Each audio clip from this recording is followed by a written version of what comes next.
tawasau bis sabr. Pada dasarnya manusia itu dekat kepada kerugian, kecuali salah satunya adalah orang yang senantiasa mendengar nasihat-nasihat untuk memperbaiki dirinya. Salah satunya orang yang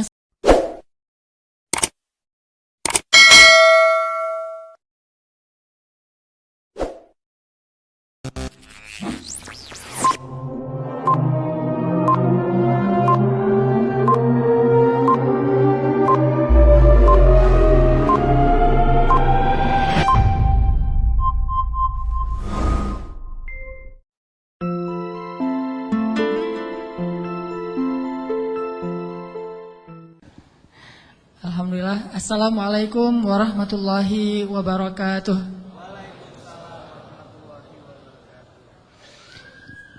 Alhamdulillah, segala puji dan syukur kepada Allah Subhanahu wa taala.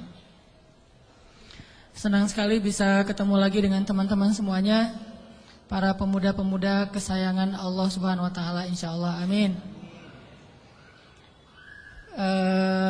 Salawat dan salam semoga terlimpahkan kepada Nabi besar Muhammad sallallahu alaihi wasallam. Allah Subhanahu wa taala berfirman, A'udzubillahi minasyaitonirrajim. Bismillahirrahmanirrahim. Wal 'asr innal insana lafi khusr illal ladzina amanu wa 'amilus shalihat wa tawasau bil haqq wa tawasau bis sabr.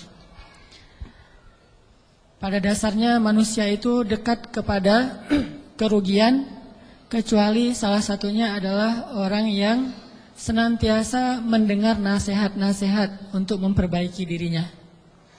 Salah satunya orang yang senantiasa mendengar nasihat-nasihat yang baik untuk menjadi lebih solih dan lebih bertakwa kepada Allah Subhanahu wa taala.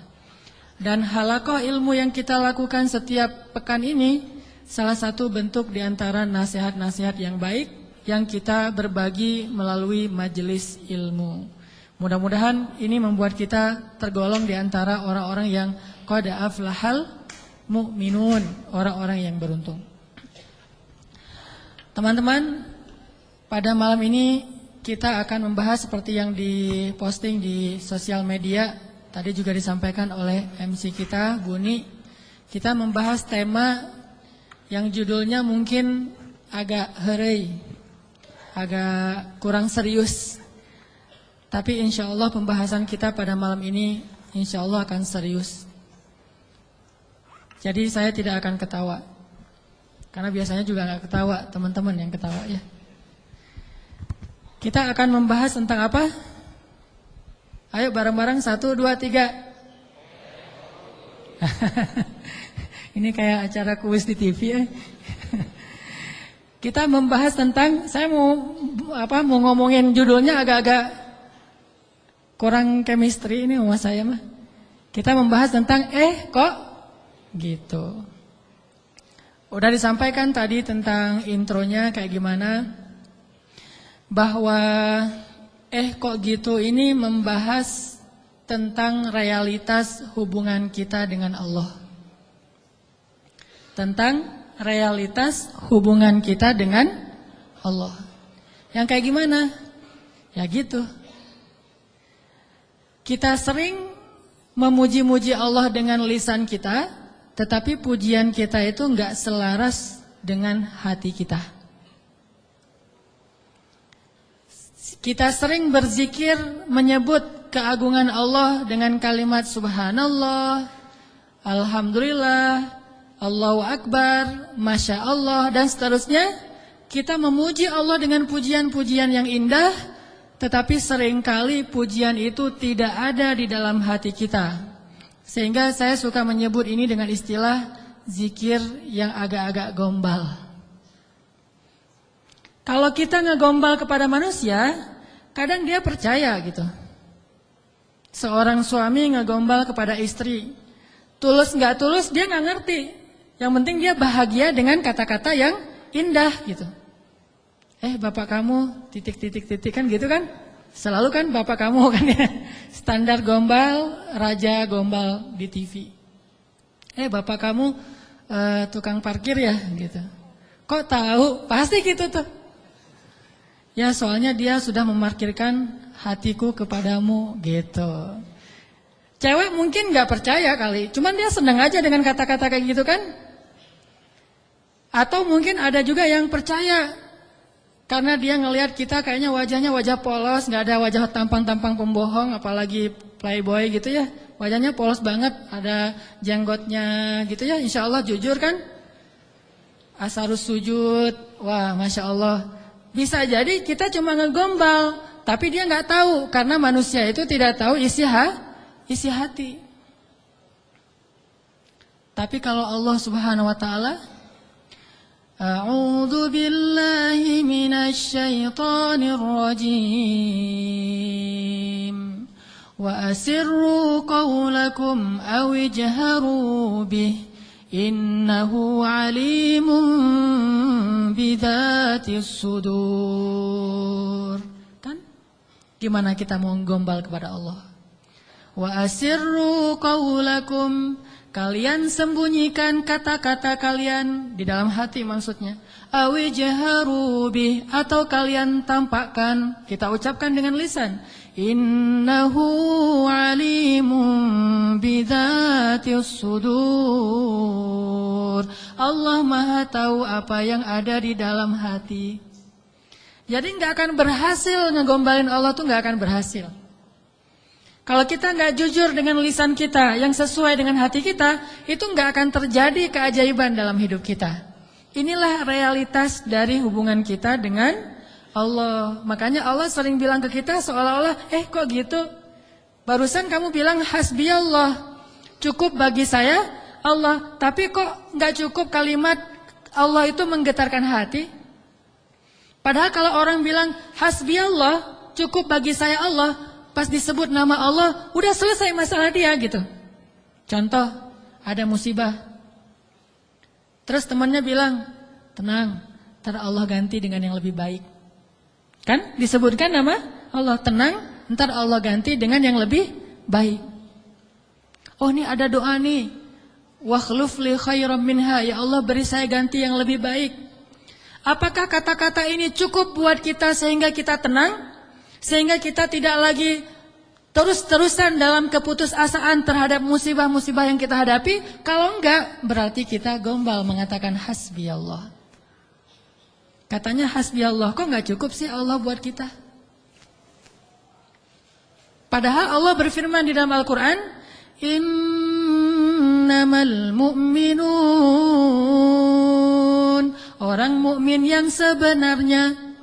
Innamal mu'minuna alladzina idza dzukirallahu wajilat qulubuhum. Kalau disebut nama Allah hatinya gemetar. Maksudnya ngerespon gitu di dalam hati. Jadi mantap imannya, jadi mantap keyakinannya, jadi mantap tawakalnya kepada Allah Subhanahu wa taala. Benar enggak sih hasbiyallah? Coba. Kalau lagi bete, lagi ilfil, lagi enggak mood aja nih, lagi sedih, lagi galau berat. Yang buat bete, ilfil, galau berat kita itu reda apa? Jujur ya. Apakah sholat? Apakah jalan-jalan? Apakah makan-makan enak? Apakah main game? Apakah dengar musik? Apakah nonton film yang baru keluar?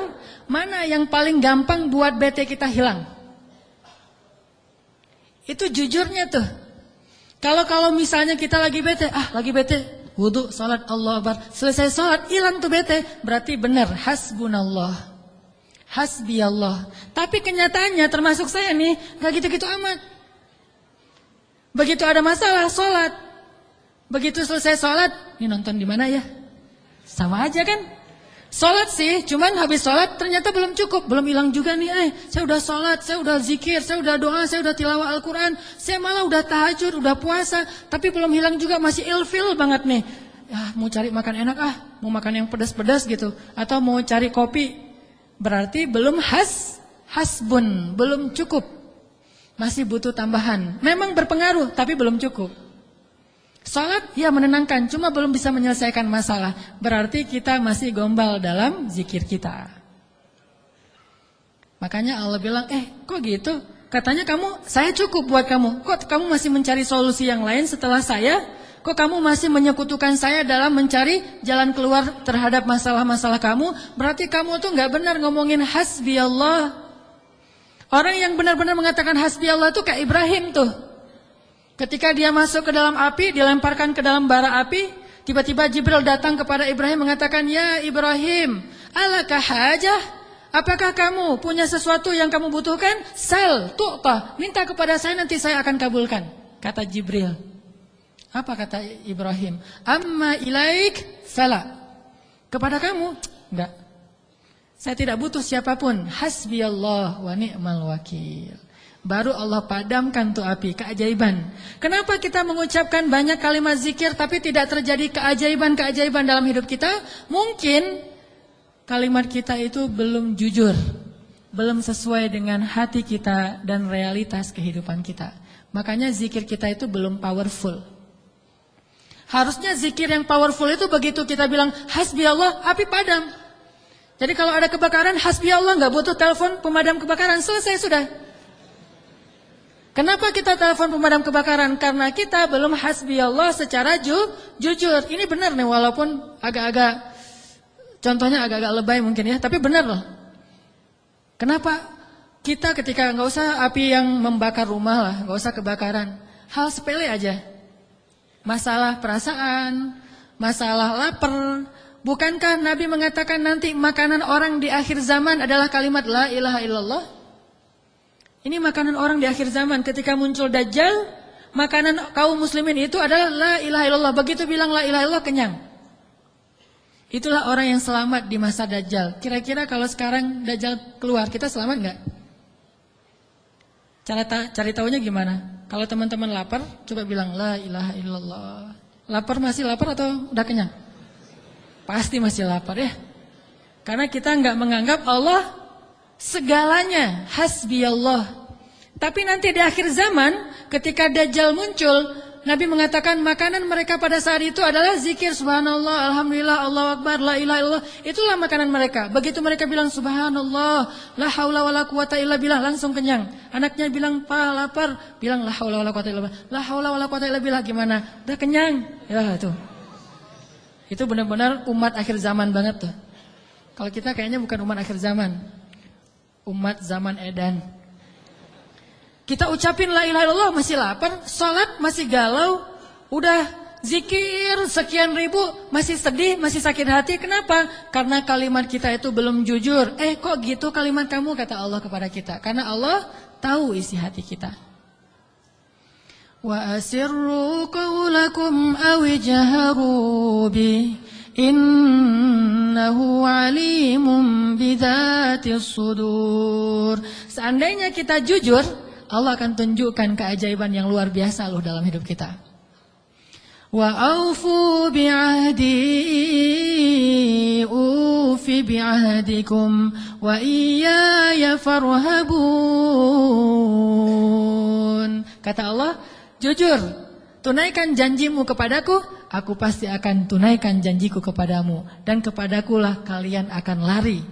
Maksudnya, kepada Allah kita meminta pertolongan. Jadi kalau kita jujur sama Allah, Allah akan jujur sama kita. Kalau kita benar-benar mengatakan itu dengan yakin, Allah tidak akan mengecewakan kita sama sekali. Keajaiban itu akan terjadi dalam hidup kita. Sangat mudah urusan kita. Saya sendiri sering membuktikan ini. Dan sering benar. Kalau ada yang keliru, itu karena saya masih belum baik imannya. Misalnya, contoh sederhana mau ceramah. Ceramah yang menurut saya paling beban adalah di sini.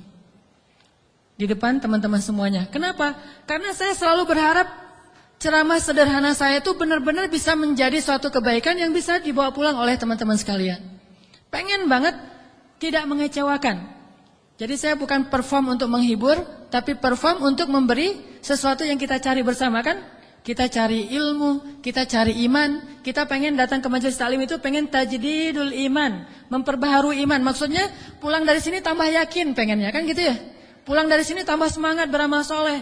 Pulang dari sini semakin yakin untuk bergantung kepada Allah. Itu membuat saya terbeban. Ya Allah, jangan sampai penampilan saya buat mereka kecewa. Bukan karena pengen dielu-elukan ustadznya keren atau apa, enggak. Biar mereka tidak sia-sia waktunya datang ke sini. Terus gimana caranya? Saya akan berzikir. Salah satu zikir yang selalu saya baca, Rabbi syrah li sadri wa yassir li amri wahlul 'uqdatam min lisani. Dan wahlul 'uqdatam min lisani saya ulang berkali-kali. Kenapa? Saya khawatir saya tidak menyampaikan sesuatu dengan jelas dan baik sehingga teman-teman tidak memahami. Wa yassir li amri wahlul 'uqdatam min lisani yafqahuna qawli. Dan ternyata setelah membaca ayat atau zikir ini, Allah seperti memudahkan. Muncul terus saja materinya itu yang dulu udah lama dibaca, muncul lagi. Dan itu nggak dikonsep. Teman-teman bisa nanya kepada orang-orang dekat saya, teman atau istri saya jarang konsep materi ini, malam ini mau bahas ini, terus nyusun dulu, apalagi buat slide. Itu bukan saya banget lah. Modalnya tuh benar-benar saya mengonsep materi, mencari bahan itu ketika saya di Mesir dulu. Itu masa-masa mencari bahan. Sekarang bukan masa mencari bahan, masa memahami realitas untuk menawarkan bahan ini loh. Dulu di Mesir nyari bahan, baca, dengerin terus saja selama 6 tahun. Sekarang diingat-ingat, yang mana ya? Yang ini. Oh ya, sampein. Artinya doa Rabbi syrah li sadri itu benar-benar memudahkan urusan. Termasuk kalau misalnya kita lagi ada masalah sama seseorang. Kita doa, ya Rabbi, mudahkan urusan saya. Mudah enggak? Kalau kurang mudah, berarti kita belum benar-benar jujur dalam kalimat kita kepada Allah. Jujur gimana? Kita yakin enggak sih Allah yang memudahkan urusan kita? Kalau kita yakin banget, Allah akan tunjukkan keajaiban yang luar biasa. Seperti cerita kemarin tuh. 2 orang yang saling berhutang kan? Yang satu memberi hutang dan bertanya, siapa saksinya? Kata yang berhutang, Allah saksinya, boleh enggak? Kata yang memberi hutang, oh boleh, Allah itu sebaik-baik saksi dan itu jujur, yakin gitu. Coba kalau kita lakukan itu sekarang, mungkin kita akan dikhianatin, akan dirugiin sama banyak orang. Kenapa? Karena enggak yakin banget kepada Allah SWT. Masih ada sedikit setitik ragu. Ntar kalau dia bohong gimana? Bukankah ada Allah? Ntar kalau dia lupa gimana? Bukankah ada Allah? Ntar kalau dia berubah pikiran gimana? Bukankah ada Allah? Ntar kalau dia hilang tiba-tiba nggak membayar hutang gimana? Bukankah ada Allah? Bukankah ada Allah ini jarang kita ucapkan. Kita masih ragu walaupun kita mengatakan hasbiyallah, hasbunallah. Makanya jarang ngelihat keajaiban. Padahal kalimat itu kalimat-kalimat yang mukjizat, powerful. Sebagian mungkin pernah dengar cerita Imam Hasan Al-Basri. Tahu Imam Hasan Al-Basri? Salah satu ulama generasi tabi'in, generasi kedua.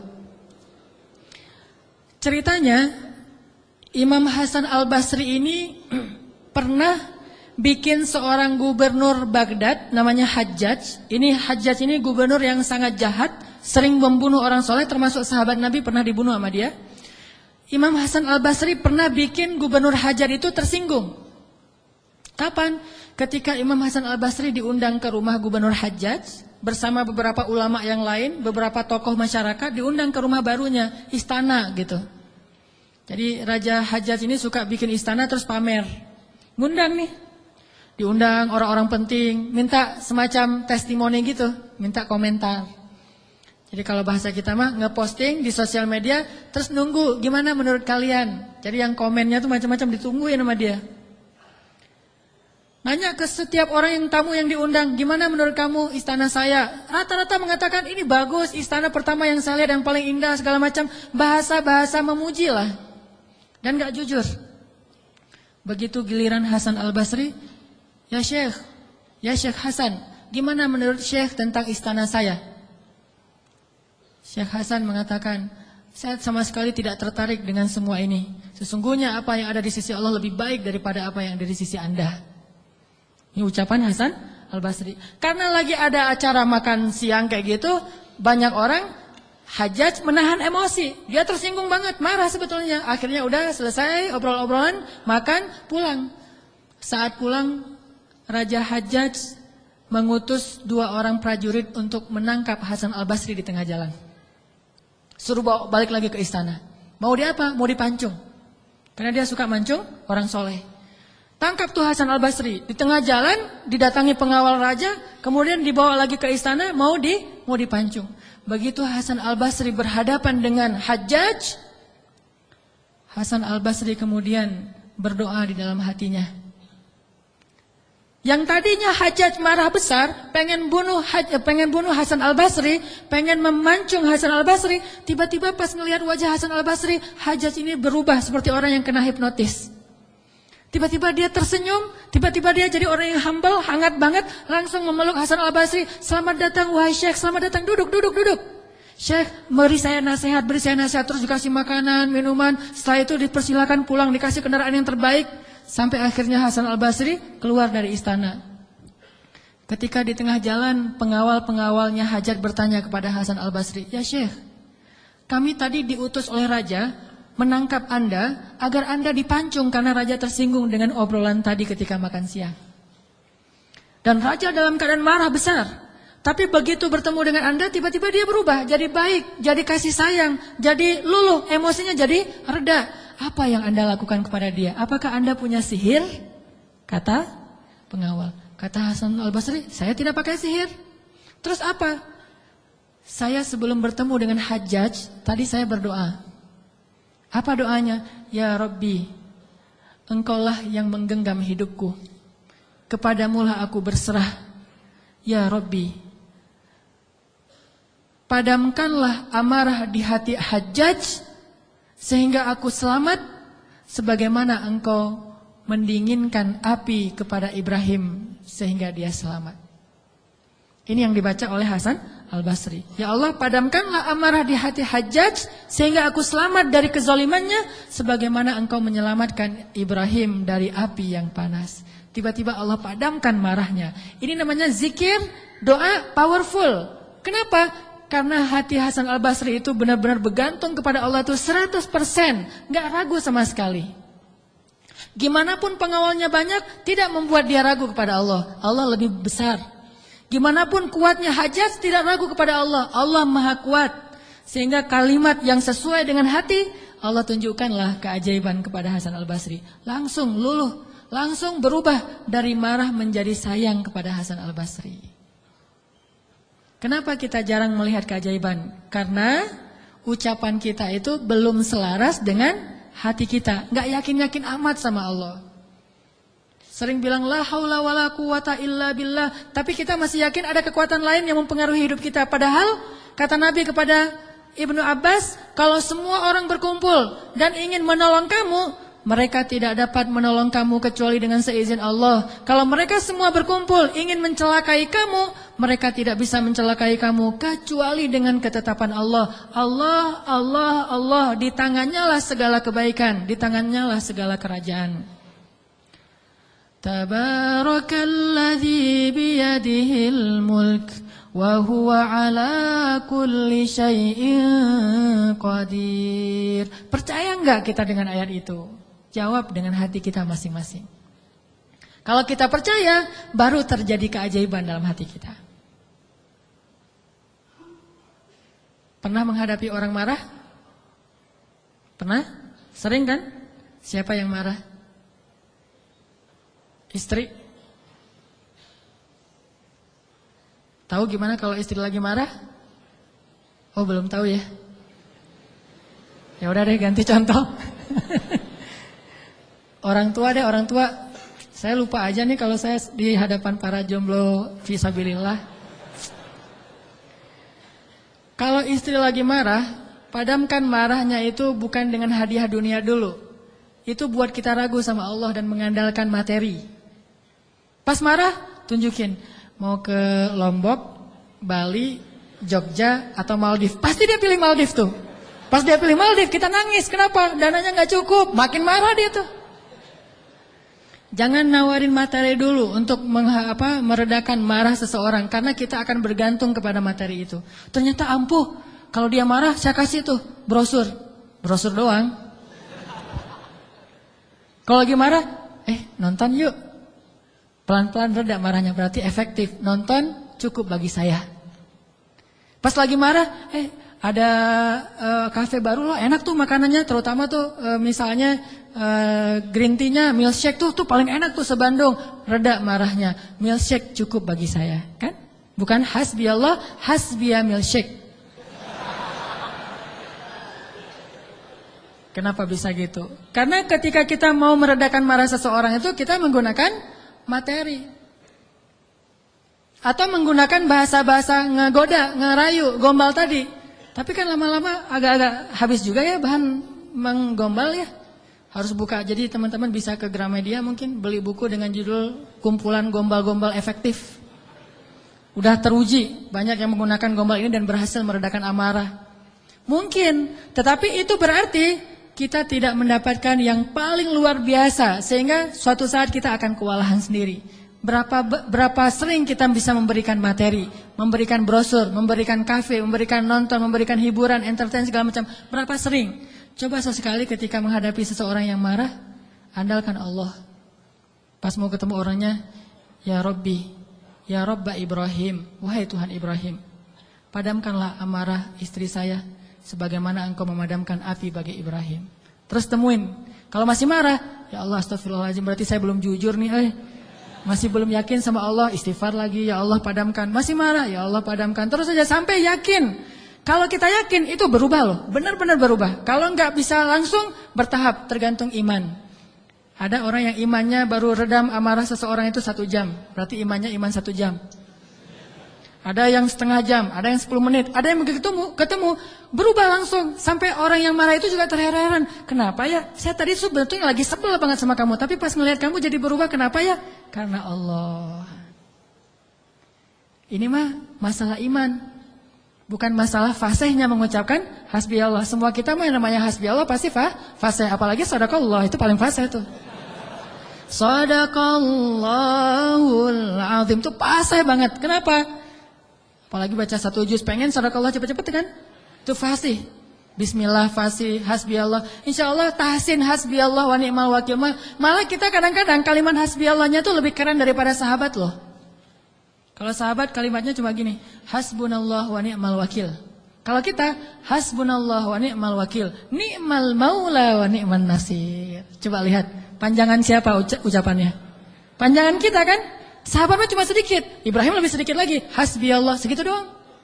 Kita rame, oh jangan cuma hasbi Allah, tambahin dong, jangan terlalu irit-irit dalam berzikir. Rame aja di broadcast soal panjang pendeknya zikir, tapi dua-duanya gak powerful, gak ngaruh.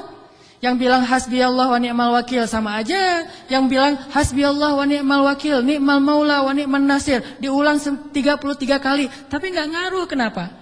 Karena gak jujur. Hanya fasih di lisan, tetapi tidak fasih di hati. Harusnya kayak Imam Hasan Al-Basri, begitu dia katakan demikian, doanya langsung berubah. Termasuk doa tadi, Allahumma ajurni fi musibati wa akhluf li khairan minha, ya Allah, beri saya pahala dalam musibah saya, beri saya ganti yang lebih baik. Selama apa sih Allah kasih kita ganti? Di situ kita bisa mengukur keimanan kita. Kalau begitu kita berdoa langsung dapat ganti, itu imannya ajaib tuh. Kalau kita berdoa tunggu gantinya sebulan kemudian, itu imannya standar. Kalau kita udah berdoa tapi nggak diganti-ganti, berarti kita bermasalah, nggak yakin-yakin amat sama Allah. Pengen nggak begitu berdoa langsung Allah menunjukkan keajaiban? Kita pengen aja nggak berani ya, karena kita nggak percaya bisa. Kita mau mengatakan pengen, itu aja kita nggak berani karena menganggap itu nggak realistis. Masa sih bisa? Bisa kalau kita yakin kepada Allah. Kalau kita nggak yakin, kalau kita bilang nggak bisa, kalau kita ragu bahwa Allah bisa menunjukkan ajaib kepada kita dalam hitungan detik, terus kemana kalimat kun fayakun? Masalahnya kita nggak yakin untuk bilang pengen, begitu doa langsung Allah kabulkan. Itu aja kita ragu. Kenapa? Kita nggak percaya itu bisa terjadi dalam hitungan simsalabin abrakadabra. Kita nggak percaya itu bisa terjadi dalam satu kalimat kun. Makanya tidak ada kun dalam hidup kita. Gimana caranya? Belajar yakin kepada Allah seutuh-utuhnya. Masih ingat juga dengan kisah seorang bapak datang kepada Rasulullah curhat dan minta tolong. Dia bilang, ya Rasulullah, putra saya ditawan oleh musuh. dan mereka meminta tebusan 100 dinar. Kalau saya nggak ngasih uang 100 dinar, putra saya akan dipenggal, akan dibunuh ya Rasulullah. Sedangkan saya orang miskin, jangankan 100 dinar, 100 dinar itu mungkin sekarang sekitar 250 juta. Mahal, saya nggak punya uang sebesar itu ya Rasulullah, untuk makan aja susah, terus gimana ini ya Rasul? Waktu itu Rasulullah juga nggak punya apa-apa untuk diberi. Sahabat-sahabat banyak yang keluar negeri untuk berdakwah, sehingga orang-orang kaya kayak Utsman, Abdurrahman lagi nggak ada. Terus nolongnya gimana nih? Nabi kasih satu zikir. Kata Nabi, Pak, banyak-banyak mengatakan la haula wala quwata illa billah. Bapak percaya? Oh percaya ya Rasulullah. Pulang dia tuh. Coba kalau kita digituin, ya insya Allah ya Rasul, tapi duitnya gimana Rasul? Tetap aja kan? Udah minta zikir, minta duit. Yang konkret dong Rasul kalau kasih zikir, kalau kasih solusi. Zikir itu solusi paling konkret. Justru yang lain itu nggak konkret. Yang lain itu Allah tunjukkan kepada kita karena Allah sayang kepada kita. Allah tahu iman kita lemah. Kalau seandainya Allah mau memberikan kepada kita keajaiban menurut iman, mungkin kita nggak dapat apa-apa dalam hidup. Akhirnya Allah berilah kita pertolongan, jalan keluar. Cuman butuh waktu, karena iman kita juga butuh waktu. Kita taubat aja butuh waktu, ya. Untuk hijrah aja butuh waktu. Untuk taubat butuh waktu. Mau sholat aja minta tambahan waktu. Udah azan, jangan sekarang deh, ntar lagi. Gimana kita mau dapat pertolongan Allah yang sekarang? Fair gak sih kalau Allah mengatakan, oh ntar lagi ya hambaku, orang kamu juga barusan sholatnya juga bentar lagi. Allah kasih tuh. Begitu Nabi bilang, ucapkan banyak-banyak membaca la haula wala quwata illa billah. Dia yakin langsung mengatakan, oh ya insya Allah, yakin gitu akan terjadi keajaiban, bukan ya ada Utsman enggak Rasul? Enggak. Abdurrahman bin Auf rumahnya di mana ya? Enggak nanya-nanya orang kaya, udah aja yakin. Pulang dia tuh, la haula wala quwata illa billah, la haula wala quwata illa billah, la haula. Artinya apa? Tidak ada daya dan upaya dari makhluk. Allah lah yang maha kuasa. Pulang ke rumah, istrinya nungguin. Pak gimana? Udah ketemu Rasulullah. Dapat solusinya, dapat uang pinjaman dari siapa? Enggak. Terus gimana? Nabi ngasih kita solusi yang lebih baik daripada itu. Apa? Ucapkanlah la haula wala quwata illa billah. Istrinya enggak protes, langsung bilang, oh ya, langsung la haula wala quwata illa billah. Berdua tuh la haula wala quwata illa billah. Enggak ada ya kirain duit 100 dinar. Enggak sama sekali, yakin. Begitu malam, sepanjang siang mereka la haula wala quwata illa billah, malam hari tiba-tiba putranya pulang. Enggak sendiri, bawa ternak, bawa kambing banyak tuh, domba dibawa. Ada ratusan ekor domba dia bawa pulang. Di luar rame apa nih apa? Ada domba, siapa? Oh, putra kita, Masya Allah. Pelukan, kangen gitu ya. Kamu gimana bisa selamat? Kata putranya, wahai ayah, ada keajaiban. Tadi, tiba-tiba ketika saya sedang diikat dan besok mau dipenggal, pengawal-pengawal saya itu tiba-tiba pada ngantuk, tertidur, dan tiba-tiba ikatan saya menjadi longgar, sehingga saya bisa melepaskan diri, dan bahkan ketika saya mau pergi, saya kepikiran, kenapa saya nggak bawa domba-domba aja sebagai ghanimah? Domba 100 ekor, kira-kira berisik nggak sih? 100 ekor domba berisik nggak? Berisik kan? Berisik banget kan? Tapi seberisik itu, orang yang ngawal dia tuh nggak bangun loh. Allah udah tutup telinga dan penglihatan mereka. Mereka nggak bangun sama sekali, dibawa. Dan untuk ngumpulin domba 100 ekor, kira-kira butuh berapa jam? Itu bukan kerjaan yang gampang. Ngumpulin 100 ekor, digiring ke satu arah, udah gitu berisik lagi. Ada yang domba yang lari ke sana, ditarik lagi. Namanya domba kan, domba-domba yang tersesat gitu deh.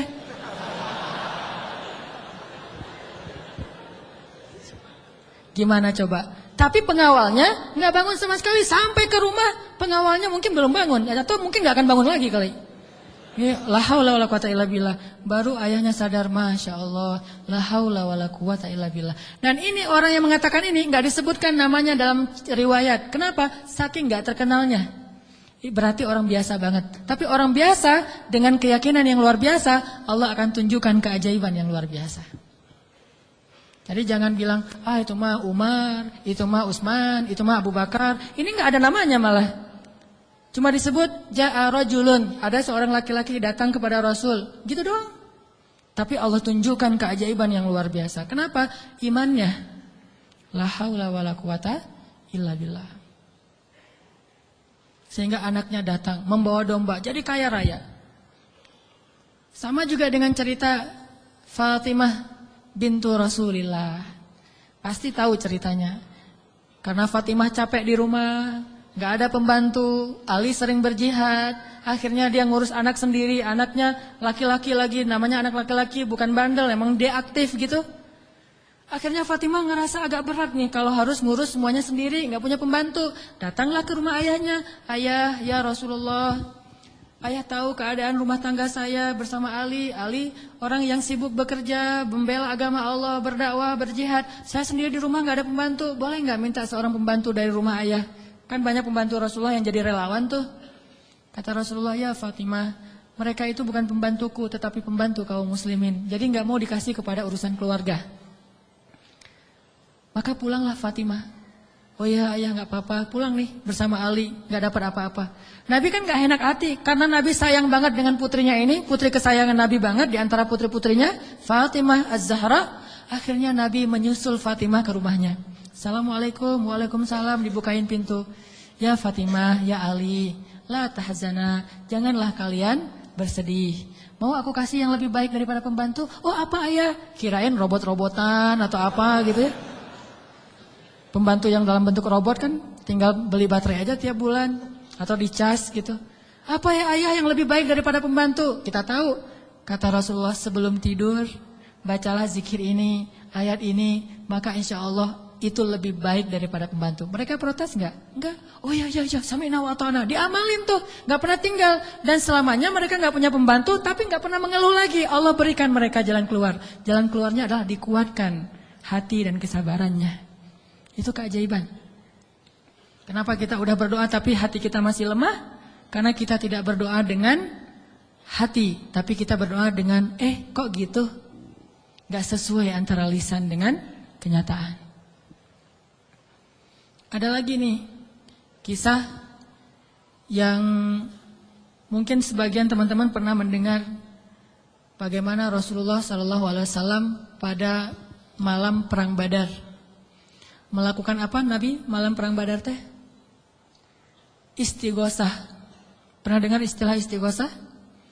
Mungkin sebagian orang menganggap istighosah ini bid'ah. Istighosah itu salah satu di antara hal yang paling luar biasa yang dilakukan Nabi dan disebutkan di dalam surat Al-Anfal, "Idz tastaghitsuna rabbakum." Ketika kalian beristighosah kepada Tuhan kalian. Apa itu istighosah? Berdoa dengan penuh keyakinan. Malam sebelum terjadi perang Badar, semua para sahabat itu tidur. Dan luar biasanya tidurnya juga sampai mimpi lah gitu. Mimpinya apa? Mimpi basah. Ini serius. Jadi semua sahabat pada malam itu digoda oleh setan sehingga mereka mimpi basah. Dan ketika bangun dari tidur, mereka harus mandi junub. Tapi tidak ada air. Akhirnya Allah turunkan hujan. Pada mandi di bawah hujan semuanya sambil bertakbir. Pada malam itu cuma 2 orang yang gak tidur, Rasulullah dan Abu Bakar As-Siddiq. Ngapain? Doa kepada Allah. Salah satu yang terekam dalam sejarah di antara doa Nabi pada malam perang Badar apa? Ya Allah, seandainya besok kami semuanya terbunuh, maka saya khawatir tidak ada lagi orang yang menyebut namamu di muka bumi. Tolonglah hamba-hambamu ini ya Allah. Terus berdoa dan mengangkat tangannya tuh gak gini, tapi mengangkat tangannya tuh gini. 2 tangan. Nabi berdoa dengan mengangkat tangan setinggi-tingginya. Ya Rabbi gitu. Terus berdoa kayak gitu sampai syal Nabi jatuh, ditaruh lagi oleh Abu Bakar. Jatuh dan menangis sampai basah janggutnya Rasulullah SAW yang mulia. Kemudian Abu Bakar yang sedih mengatakan, ya Rasulullah hasbuk, hasbuk. Cukup ya Rasulullah, Allah sudah mendengar doamu, cukup. Nabi gak cukup-cukup, terus saja berdoa. Apa yang terjadi besok? Allah utus malaikat ribuan untuk menolong Rasulullah dan para sahabat. Dan kita lihat hasil perang Badar. Bukan karena dia Rasulullah, tetapi karena imannya adalah imannya seorang Rasulullah. Kalau kita punya iman minimal dekat atau mirip dengan imannya seorang Nabi, Allah akan tunjukkan mukjizat yang mirip dengan seorang Nabi yang disebut dengan karomah. Itulah keajaiban. Jadi bukan mustahil. Kalau kita tidak pernah melihat keajaiban, itu pasti karena kita masih belum selaras antara lisan dengan hati kita. Masih ingat kalimat Nabi ditodong dengan pedang, dihunuskan pedang, lagi istirahat di bawah pohon. Nabi lagi istirahat nih. Tiba-tiba datang orang Badui, orang kafir, menghunuskan pedang di leher Nabi. Dan itu benar-benar mau membunuh Nabi. Nabi seorang diri, sahabat jauh. Terus laki-laki itu mengatakan, "Ya Muhammad, sekarang kamu sendiri. Kalau saya akan membunuh kamu sekarang, siapa yang bisa menolong kamu?" Rasulullah dengan tenang dan mantap mengatakan, "Allah." Kalimat Allah itu membuat laki-laki tadi gemetar dan jatuh pedangnya. Coba, ini kalimat Allah kayak gimana? Coba kita ucapkan Allah, ada yang gemetar enggak? Allah, apaan? Enggak dengar? Ya. Biasa aja. Jadi kalau ada musuh, misalnya kita lagi marahan nih di jalan, ada orang yang marah, pengen ngancam kita, Allahu Akbar. Dia langsung gemetar gitu, langsung tunduk, langsung gak bisa berdiri. Berarti ini Allahu Akbar kita ini udah benar-benar powerful. Tapi kenyataannya kan gak pernah kan? Kita bilang Allah terus orang gemetar gara-gara kata-kata kita. Rasul bisa kayak gitu loh. Jadi kalimatnya sama yang kita ucapkan dengan yang Rasulullah ucapkan, tetapi hatinya beda.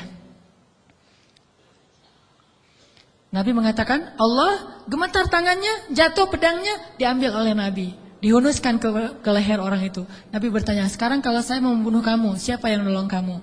Kata dia, engkau wahai Muhammad. Cuma engkau yang bisa menolong saya dan menyelamatkan saya. Akhirnya Nabi membiarkan dia pulang, dan dia akhirnya pulang dalam keadaan selamat dan menyebarkan agama Islam kepada kaumnya. Jadi sesi pertama ini kesimpulannya apa? Salah satu di antara sebab tidak banyak terjadi keajaiban dalam hidup kita karena iman kita belum ajaib. Insyaallah nanti habis sholat Isya saya mau sharing kisah-kisah yang menurut saya lebih powerful untuk jadi pelajaran buat kita dalam berdoa, berzikir dan memohon pertolongan Allah Subhanahu wa taala insyaallah. Oke, teman-teman sekalian, tadi kita sampai kepada beberapa kisah tentang gimana menyelaraskan antara lisan dengan hati kita sehingga bisa terjadi banyak keajaiban dalam hidup kita. Ini kisah-kisah yang tadi kita dengar adalah bukti gitu. Orang kalau selaras antara lisan dan hatinya pasti terjadi keajaiban. Kalau ketika kita berdoa hati kita yakin seutuhnya kepada Allah, pasti Allah gak akan ngecewain kita. Gak mungkin. Allah itu gak mungkin mengecewakan kita. Allah sendiri kok yang berjanji, wa idza sa'alaka ibadi anni fa inni qarib ujibu da'watad da'. Itu Allah yang bilang. Ujibu da'watad da'. Aku tuh dekat. Artinya berharaplah kepadaku gitu. Dan aku akan mengijabah setiap orang yang meminta kepadaku. Jadi Allah sendiri yang berjanji akan menunjukkan keajaiban, mengabulkan permintaan-permintaan yang baik dari hambanya, sehingga tidak perlu kita ragu Allah gak mungkin ngecewain kita. Begitu kita berdoa yang selaras di hati kita yakin kepada Allah, Allah akan tunjukkan. Itu rahasia paling gampang untuk hidup bahagia, untuk sukses, untuk dapetin apa yang baik-baik yang kita harapin. Contoh, kalau mau ngelamar seorang cewek, sebelum kita datang ke calon mertua, lobi dulu ke langit pemilik hati mertua. Jadi bukan dandan nomor 1, itu mah yang kesekian. Bukan misalnya bawa CV yang bagus, isi CV-nya teh. Kalau perlu tanggal lahirnya diedit, biar gak terlalu ketuaan gitu ya. Cuma diedit 1 angka doang, angka terakhir yaitu tahun. Kemudian pekerjaan, wira swasta. Kan sekarang wira swasta mah keren ya, pengusaha gitu ya. Walaupun wira swastanya masih baru merintis lah, saya mah gak mau terlalu makin jelek nanti. Wira swasta, jualan apa misalnya, apa aja lah, apa aja dijual gitu. Yang penting tidak menjual harga diri. Wah, semuanya diedit, itu bukan yang paling penting. Yang paling penting adalah gimana ngelobi lah langit, pakai jalur langit. Minta kepada Allah yang menggenggam hati. Begitu di depan pintu pagar, la haula wala quwata illa billah. La haula, sampai 100 kali. Kenapa 100 kali? Sampai yakin banget ini Allah yang menentukan hati seseorang hamba. Bisa dibolak-balik. Bisa jadi awalnya si calon mertua ini udah punya calon sendiri buat anak yang perempuannya. Mungkin lebih tajir, mungkin lebih keren, mungkin lebih berewokan. lebih nyuna gitu ya. Kita mah seadanya. Udah pakai wak doyok juga belum tumbuh-tumbuh. Ya gimana, udah begitu takdirnya kan, terimalah kenyataan. Akhirnya orang tua, calon mertua tadi yang udah punya rasa srek kepada yang lain, tiba-tiba berubah pas ngelihat kita. Wah, ini nih calon menantu saya nih. Kita baru mau ngomong, udah tenang aja. Kamu bukan hanya akan saya berikan anak saya, juga domba-domba gitu ya. Kan la haula wala quwata illa billah. Dikasih modal nikah, dikasih mahar, disiapin semuanya, dimudahin banget. Kenapa? La haula wala quwata illa billah. Itu lebih penting daripada mahar, lebih penting daripada bawa kendaraan apa walaupun minjem, lebih penting dari apapun. Lebih Allah dulu, pemilik segala hati hamba.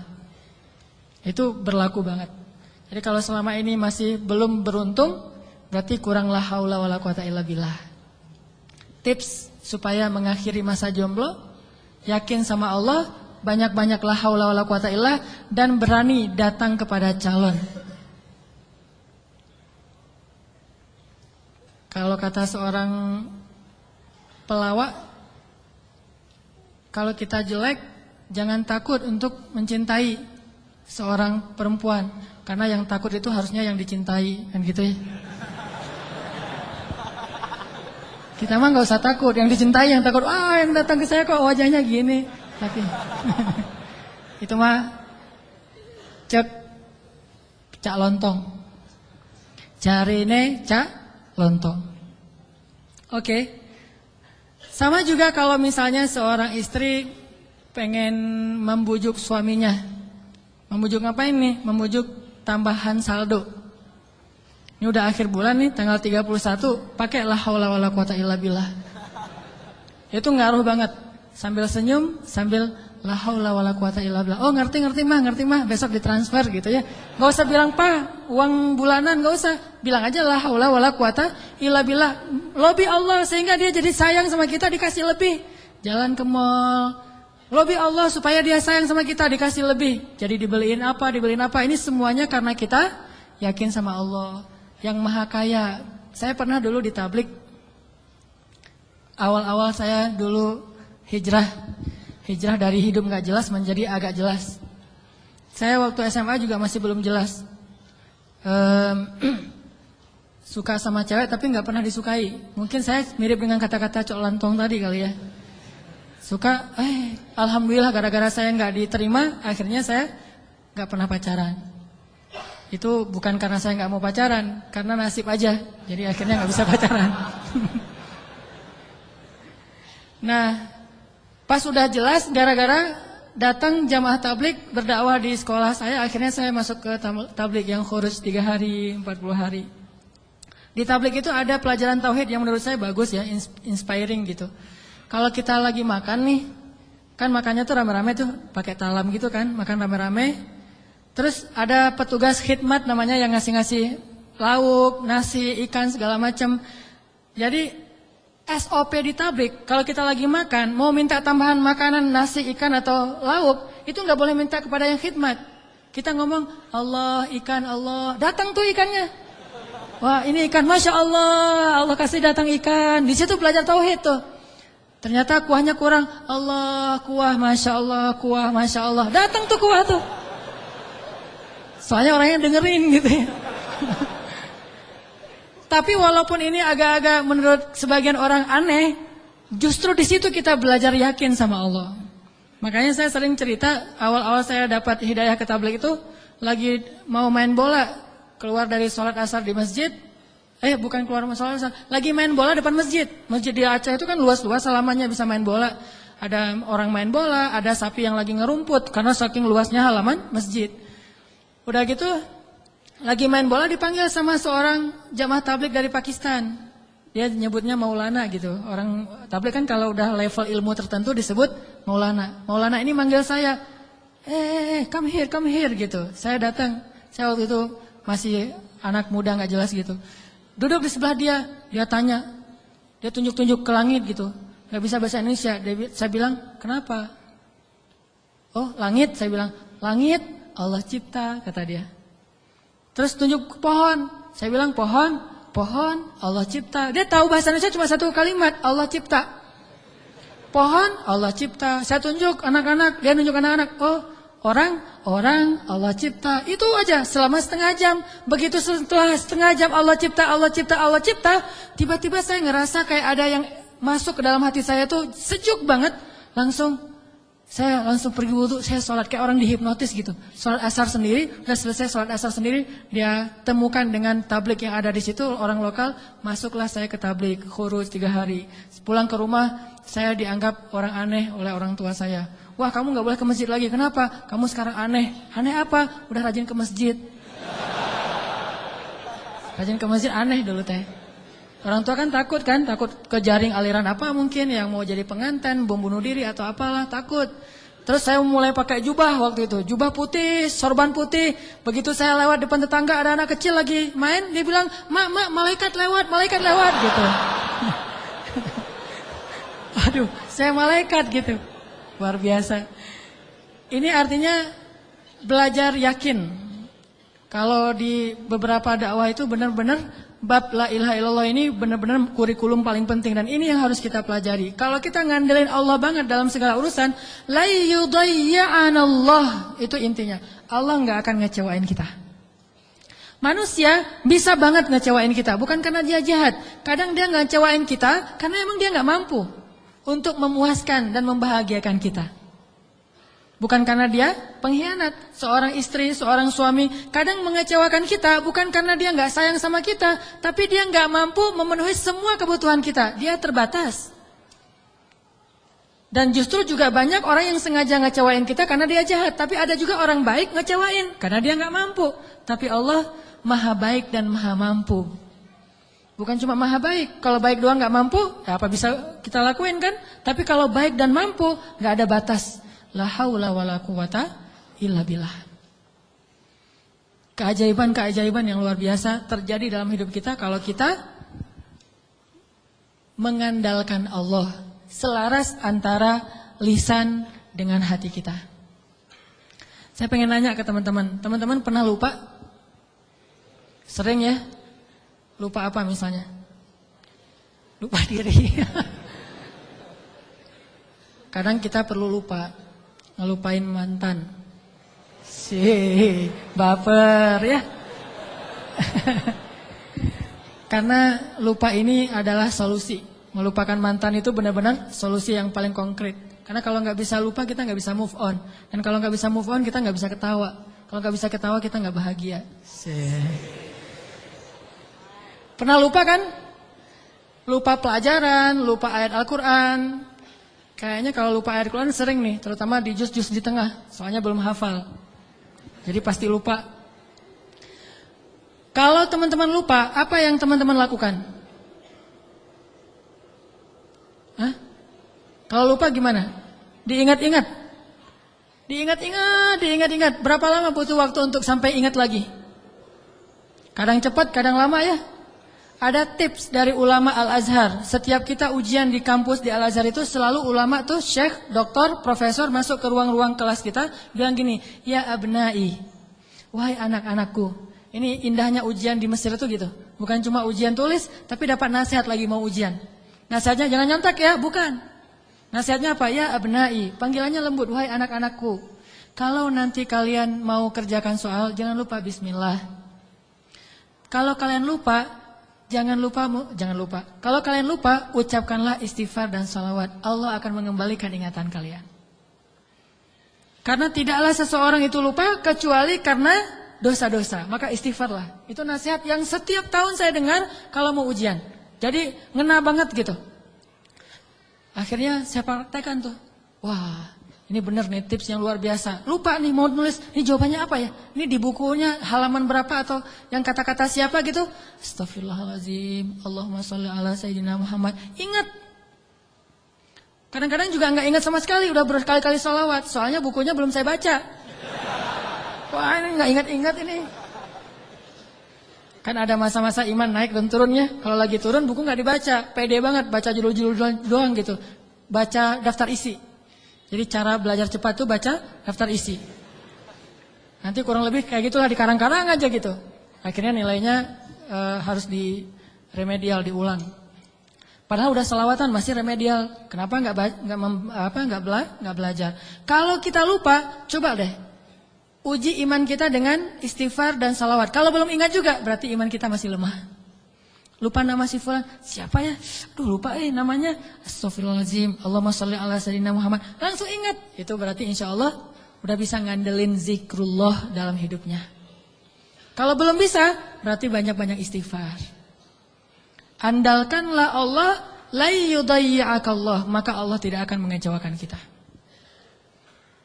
Mau teman-teman pengen kalau misalnya ngelamar seorang cewek langsung diterima tanpa syarat? Mau? Serius? Gimana caranya biar terjadi keajaiban dalam hidup kita? Pengen ini, alhamdulillah dapat. Segala kebaikan yang kita pengenin dapat gitu. Pengen punya anak, Allah kasih anak. Ya Rabbi, wahanal azmu minni, washta'ala ar-ra'su shayba, walam akun bidu'aika Rabbi syaqiyya. Ya Allah, saya sudah tua. Rambut saya sudah beruban, tapi saya enggak pernah berputus asa dalam berdoa kepadamu. Fahabli min ladunka waliya, yarithuni wa yarithu min ali Yaqub waj'alhu rabbi radiyya. Langsung Allah bilang, ya Zakaria, inna nubashshiruka bi ghulam ismuhu Yahya, lam naj'al lahu min qablu samiyya. Ya Zakaria, langsung Allah kasih jawaban. Bergembiralah Zakaria, kamu akan punya anak laki-laki dan namanya saya kasih nama, bukan kamu yang cari di Google. Saya kasih nama, siapa namanya ya Allah? Yahya, dan tidak ada anak seperti dia sebelumnya. Solehnya luar biasa. Wa hananan min ladunna, anakmu itu hanan banget, kata Allah. Apa itu hanan? Lemah lembut. Wa hananan min ladunna wa zakatan, anak yang terpelihara dari dosa. Wa taqiyya, hanan at-taqi, lembut dan mudah-mudahan bertakwa, cenah gitu ya. Itu sifat Nabi ya, Nabi Yahya. Wa barram biwalidayhi, berbakti kepada kedua orang tua. Tuh, Allah langsung kasih sifat-sifatnya, bukan cuma anak terus ntar terserah orang tuanya, enggak. Allah udah beri dia sifat yang sangat mulia. Dari apa itu? Dari yakin. Belum pernah kecewa dalam berdoa. Padahal berdoanya tuh lama loh, tapi enggak pernah kecewa. Dan Allah tunjukkan betapa Allah tidak mengecewakan hamba-hambanya. Wa barram biwalidayhi wa lam yakun jabbaran 'asiyya. Dia anak yang berbakti, tidak pernah berlaku kasar dan tidak pernah berbuat dosa. Bayangin, anak enggak pernah berbuat dosa sampai akhir hayatnya. Yahya alaihissalam.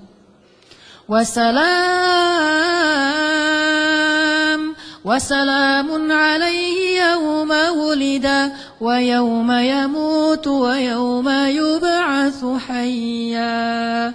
Dia selamat ketika dia lahir dan ketika dia wafat dan ketika dia dibangkitkan. Dijamin masuk surga anaknya. Belum lahir udah dibilangin kayak gitu. Hasil dari mengandalkan Allah, yakin sama Allah. Dikasih, tenang aja. Aduh udah 10 tahun nikah belum dikasih anak, tenang. Nabi Zakaria kayak gitu, Nabi Ibrahim juga kayak gitu. Ada perempuan yang dulu pernah saya kisahin di zaman Nabi Musa, ya Rahim, ya Rahim. Tapi dengan yakin ngomong kayak gitu. Coba kita bilang ya Rahim tapi gak yakin, gak dapet tuh. Takdirnya gak akan punya anak. Tapi karena dia ya Rahim terus, tiba-tiba Allah mengubah takdir. Sesungguhnya rahmatku lebih luas daripada takdir. Andalkan Allah. Gimana caranya biar kita dapat keajaiban? Buat Allah percaya sama kita. Itu tips yang paling penting. Buat Allah percaya sama kita. Kalau Allah udah percaya, udah selesai. Kalau Allah udah radhiyallahu an, Allah udah ridha, Allah udah percaya, Allah udah mengatakan kita siddiqun. Apa itu siddiq? Orang yang benar. Berarti Allah akan tunjukkan banyak sekali kebaikan dan keajaiban dalam hidup kita. Buat Allah percaya sama kita. Sehingga Allah menyebut kita orang yang benar. Ulaika ulaika humus shadiqun. Dia itu orang yang benar. Wadhkur fil kitab Ibrahim innahu kana siddiqan nabiyya. Ibrahim itu hambaku yang siddiq. Wadhkur fil kitab Idris innahu kana siddiqan nabiyya. Hambaku Idris itu adalah hamba yang siddiq. Makanya Allah tunjukkan banyak keajaiban. Idris meninggalnya di mana? Wa rafa'nahu makanan 'aliyya. Kami angkat Idris ke tempat yang tinggi, yaitu ke langit kelima. Jadi ceritanya malaikat maut datang kepada Idris, pengen nyabut nyawa Idris. Kata Idris, wahai malaikat maut, jangan cabut nyawa saya sekarang. Terus gimana? Saya minta waktu gitu. Akhirnya malaikat maut ini mengatakan, saya tidak bisa memberi kamu waktu. Kalau perlu kamu naik aja ke langit. Begitu dia naik ke langit 5, kata malaikat maut, disinilah ajalmu. Sehingga Nabi Idris itu meninggalnya bukan di bumi. Kuburannya itu bukan di tanah, kuburannya itu di langit.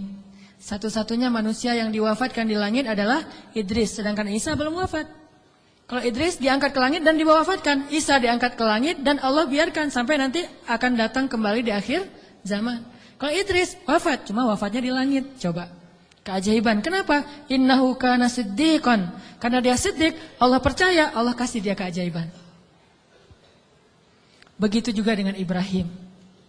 Gimana cara Ibrahim buat Allah percaya sama Ibrahim? Sehingga ketika Ibrahim dalam keadaan terdesak, Allah kasih keajaiban. Ya nar, kuni bardan wa salaman ala Ibrahim. Wahai api, jadilah kamu sejuk dan selamat bagi Ibrahim. Langsung sejuk, apinya membara-bara sampai kayu bakarnya habis, tapi Ibrahimnya dalam keadaan selamat. Kayak di ruang AC. Kenapa? Karena Allah udah percaya sama hatinya Ibrahim. Gimana cara Ibrahim membuktikan dan membuat Allah percaya kepada dia? Nabi Ibrahim membuktikan itu di waktu-waktu yang sulit, bukan di waktu yang mudah. Jadi bukan hanya dengan sholat Allah akan percaya sama kita. Tapi ketika kita dapat masalah, siapa yang kita andalkan? Kalau kita mengandalkan Allah dan senantiasa kayak gitu dalam kesabaran, tidak berputus asa kepada Allah, yakin Allah gak akan ngecewain kita, Allah akan percaya sama kita. Dan saat Allah percaya, Allah tunjukkan keajaiban. Nih kisah Ibrahim yang luar biasa yang dulu sering kita baca. Ibrahim itu by the way orang mana? Orang mana Ibrahim teh? Orang Irak. Ibrahim aslinya dari Irak. Dari Basroh. Mirip dengan Imam Hasan al-Basri, Basroh. Jadi Ibrahim itu orang Irak. Lalu berdakwah di Irak di usia 17 tahun tuh udah mulai kayak kita lah, anak ABG tapi udah hijrah. Hijrah pemikiran tapi bukan hijrah dari dosa kepada yang baik. Hijrah pemikiran. Dari awalnya mikirnya macam-macam, agak liar gitu. Wah ini Tuhan saya, yaitu matahari. Ini Tuhan saya, yaitu bulan. Ini Tuhan saya, yaitu bintang, kan liar ya. Sampai akhirnya, ini semuanya tenggelam. Tuhan saya adalah pencipta semua ini. Dan di usia segitu beliau ditaruh di dalam api dan yakin banget kepada Allah. Dia punya seorang ayah, namanya Azar. Azar ini seniman nyeleneh. Kalau seniman doang masih mending kan? Ini udah seniman nyeleneh. Kalau seniman doang dia dengan artnya, dengan seninya itu hak dia. Tapi ketika dia nyeleneh, gimana? Dia membuat patung lalu menyuruh orang untuk menyembah patung buatannya.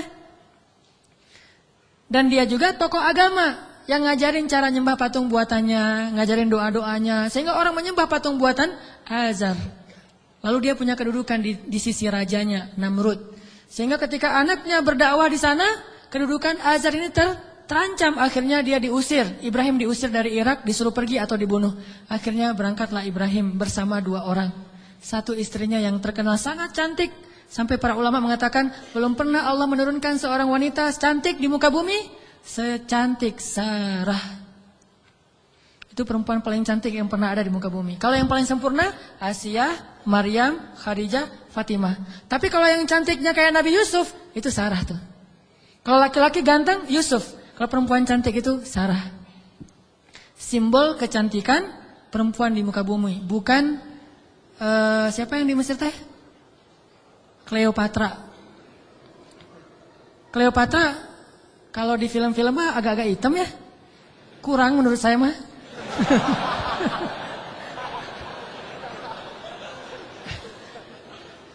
Kalau Sarah itu benar-benar cantik tuh, simbol kecantikan wanita di muka bumi.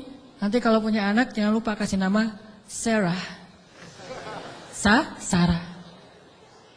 Nah, ditemani oleh Sarah, istri tercantik, dan seorang murid yang kelak juga jadi nabi, namanya Lut alaihissalam.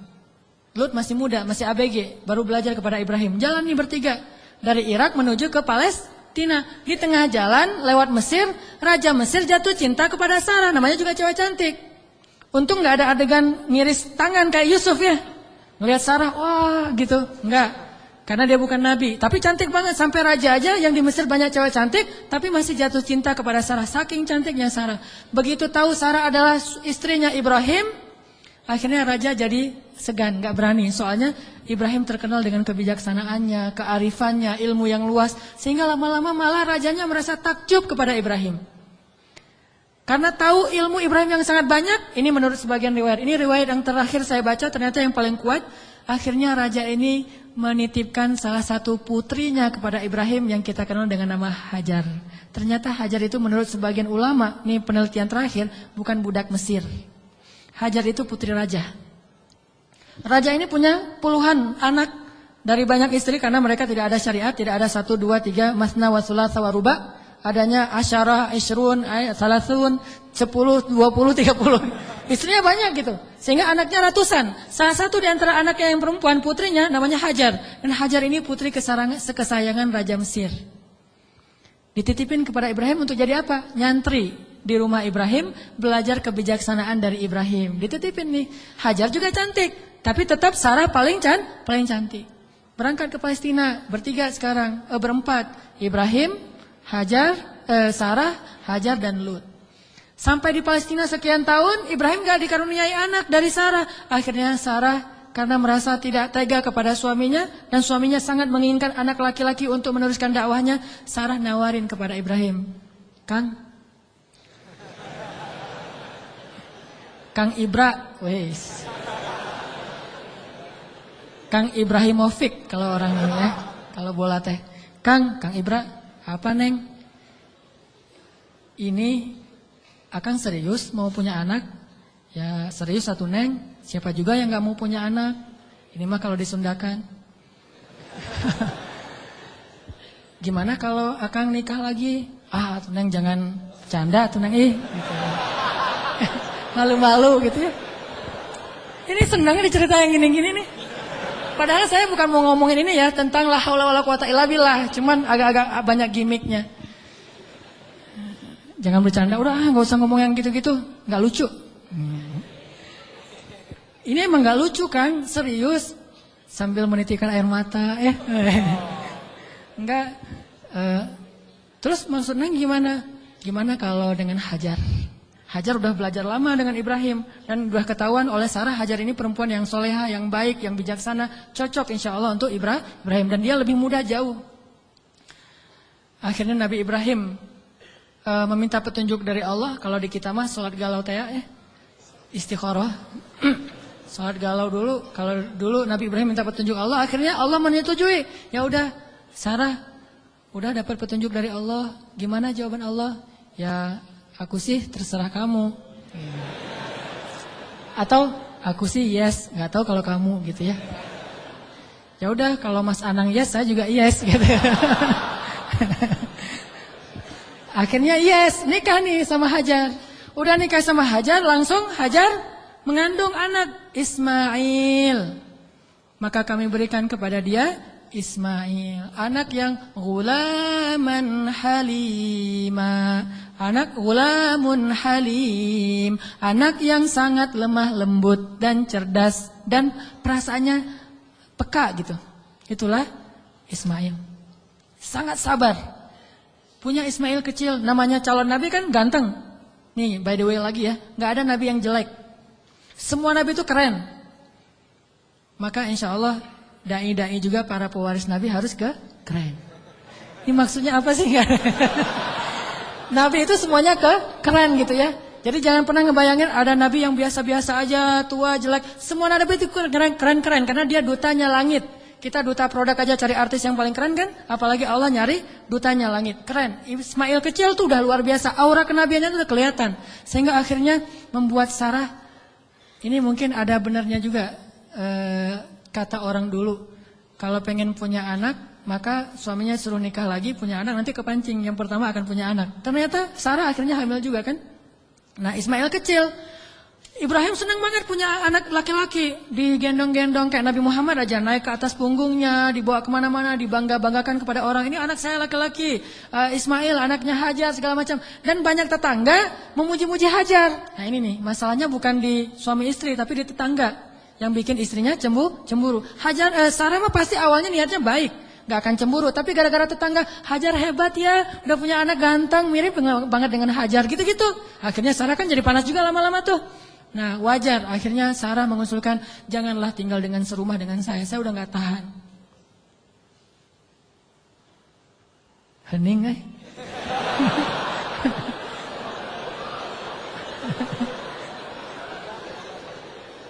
deg-degan dengan kayak gini, kayak film horor.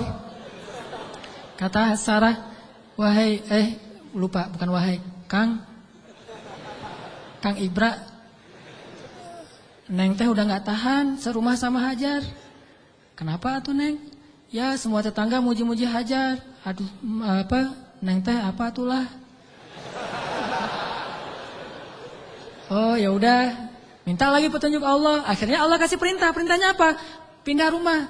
Tapi nggak tanggung-tanggung. Pindah kota, pindah negara. Dari Palestina ke Saudi Arabia. Dulu namanya Bakkah. Wahai Ibrahim, bawa Hajar dan anakmu ke sebuah lembah Bakkah. By the way, perjalanan dari Palestina ke Mekah butuh waktu 2 jam naik pesawat. 2 jam naik pesawat itu kurang lebih dari Jakarta ke Medan. Atau Jakarta Surabaya. Tapi Ibrahim tidak naik pesawat, tidak naik buruk, tidak naik onta, nggak naik kuda, jalan kaki. Apakah Hajar protes? Kemana Kang Ibra? Pokoknya ikut aja lah, gitu. Oh iya, udah ikut aja. Nggak pernah nanya kemana, ini saya aja tadi nanya. Nggak pernah nanya kemana ya Ibrahim, nggak. Kata Ibrahim, ya Hajar, dapat perintah dari Allah, kita ke lembah Bakkah. Ikut, ya sami'na wa ata'na. Gak pernah nanya kemana, gak pernah naik apa, terus bekalnya gimana, terus gak ada rest area yang dimana aja, di kilometer berapa. Nggak, udah aja jalan gitu.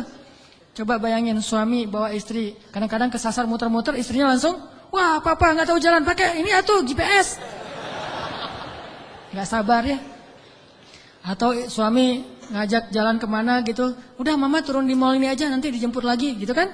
Minta dijemput di mall. Kalau Hajar, enggak. Mau naik apa, kemana, sami'na wa ata'na kepada suami. Ini supaya Allah percaya sama Ibrahim dan Hajar. Jalan, kira-kira dari dari Jakarta ke Surabaya jalan kaki berapa lama? Atau naik skateboard aja deh. Jalan kaki berapa lama? Tebak aja deh, 1 bulan ya. Perjalanan 1 bulan. Gak ada rest area sama sekali. Makanannya apa yang dibawa sebagai bekal? Roti keras yang kalau dimakan itu harus direndam dulu dengan air. Saking kerasnya roti supaya awet gitu. Jadi kalau udah sampai di oasis kecil, Nabi Ibrahim duduk bersama istrinya, bersama bayinya, rendam roti dulu sambil ngobrol-ngobrol. Wah, padang pasir. Ya iyalah, apalagi gitu. Direndam nih roti sampai akhirnya rotinya udah agak lembut, makan. Hajar ngasih ke anaknya. Udah gitu jalan lagi, sebulan bayangin. Gak pernah nanya, kemana sih Ibrahim? Ini nyasar kemana sih kita? Gak bawa peta gitu? Enggak sama sekali, jalan aja. Sami'na wa ata'na. Begitu sampai di sebuah lembah. Yang kata Allah, biwadin ghairi dhi zar'in 'inda baitikal muharram. Di sebuah lembah yang tidak ada pohon apapun. Pohon yang di tempat lain di padang pasir aja tumbuh, ini gak tumbuh sama sekali, saking tandusnya.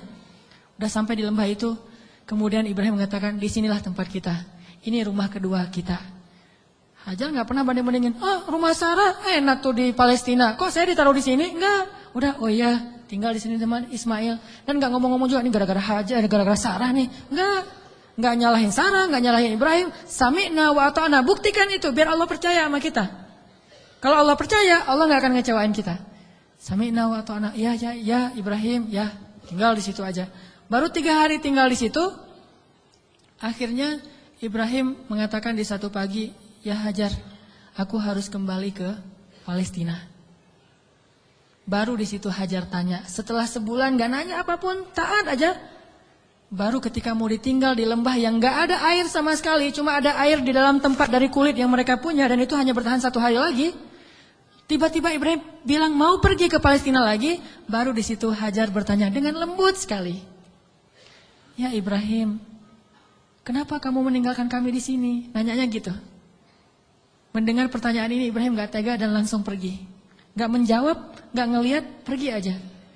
Melihat suaminya pergi, anaknya lagi digendong. Ibrahim Hajar gak pernah mengatakan kamu tega sama saya. Kalau kamu tega sama saya minimal jangan tega dong sama bayi saya. Sinetron banget ya. Ini sama bayi saya nih, bayi kita Ibrahim. Ini hasil cinta kita berdua gitu kan. Enggak sama sekali, enggak baper lah. Iman tuh mengalahkan baper. Ya Ibrahim, kenapa engkau tinggalkan kami di sini? Cuma sesingkat itu pertanyaannya, lembut lagi tuh. Dan enggak marah-marah. Pokoknya kalau kamu pergi, jangan balik lagi. Enggak gitu. Ibrahim enggak tega, akhirnya Ibrahim jalan aja. Begitu agak jauh Ibrahim jalan, baru Sarah nanya dengan pertanyaan yang benar. Allahu amaraka bihadza? Apakah Allah yang menyuruhmu begini? Allah, jadi kalau A-nya panjang itu artinya apakah Allah? Kalau Allahnya pendek berarti Allah aja. Jadi kalau kita azan jangan Allahu Akbar, Allahu Akbar. Apakah Allah Maha Besar? Itu salah ya. Makanya A-nya jangan kepanjangan, kecuali bertanya. Allah, A itu apakah? Makanya Hajar bilang, Allahu amaraka bihadza? Apakah Allah yang menyuruhmu begini ya Ibrahim? Baru Ibrahim berhenti dan mengatakan, ya. Ini setelahnya kalimatnya powerful banget. Apa kata Hajar? Idzan la yudayyi'anallah. Kalau gitu pergilah wahai suamiku, Allah enggak akan mengecewakan kami. Coba. Baru Allah percaya sama Hajar. Kalau gitu pergilah suamiku, Allah enggak akan mengecewakan kami. Jadi kita, Mah, Papa pergi dulu ya. Papa baru datang pergi lagi. Enggak usah dijawab. Langsung aja nyalain kendaraan. Nanti istri akan nanya, "Pak, Allah yang nyuruh Papa pergi." Gitu. Baru dijawab. Kalau dia nggak nanya gitu berarti pertanyaannya salah, jadi jangan dijawab. Udah jangan nyalain kendaraan deh, pakai helm. Gereng. Ujung-ujungnya baru nanti dia SMS, "Pak, kemana Pak? Allah yang nyuruh Papa pergi ya." Baru kita bilang, "Benar Mah, Allah yang nyuruh." Yaitu untuk ta'lim, kan Allah yang nyuruh kan? Ta'lim. Oh kalau gitu pergilah Pak, selama-lamanya.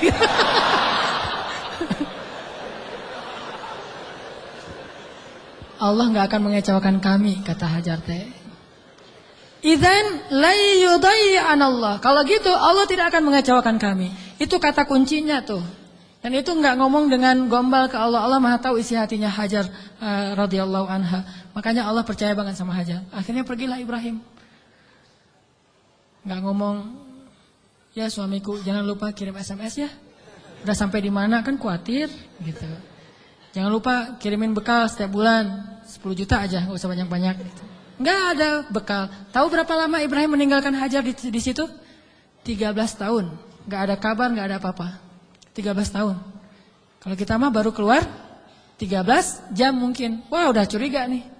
Gak pulang-pulang 13 jam. Jangan-jangan pingsan lagi. 13 tahun gak pulang-pulang. Hajar ditinggalkan dengan air hanya bertahan 1 hari aja. Udah gitu Hajar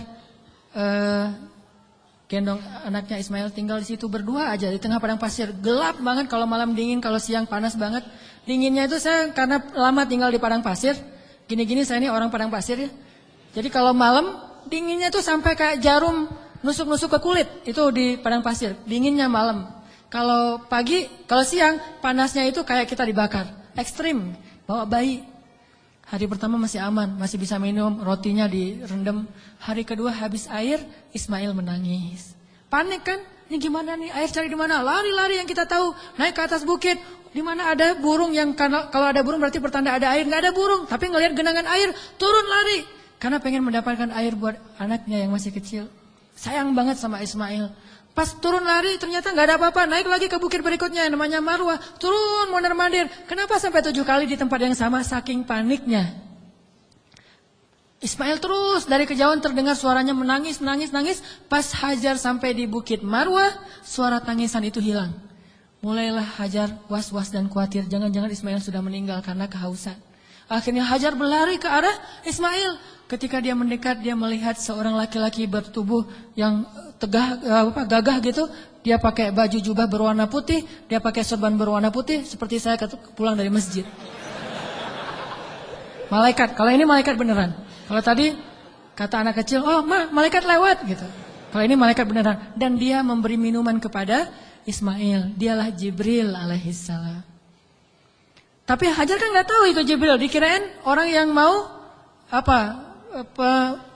perdagangan manusia atau apa gitu.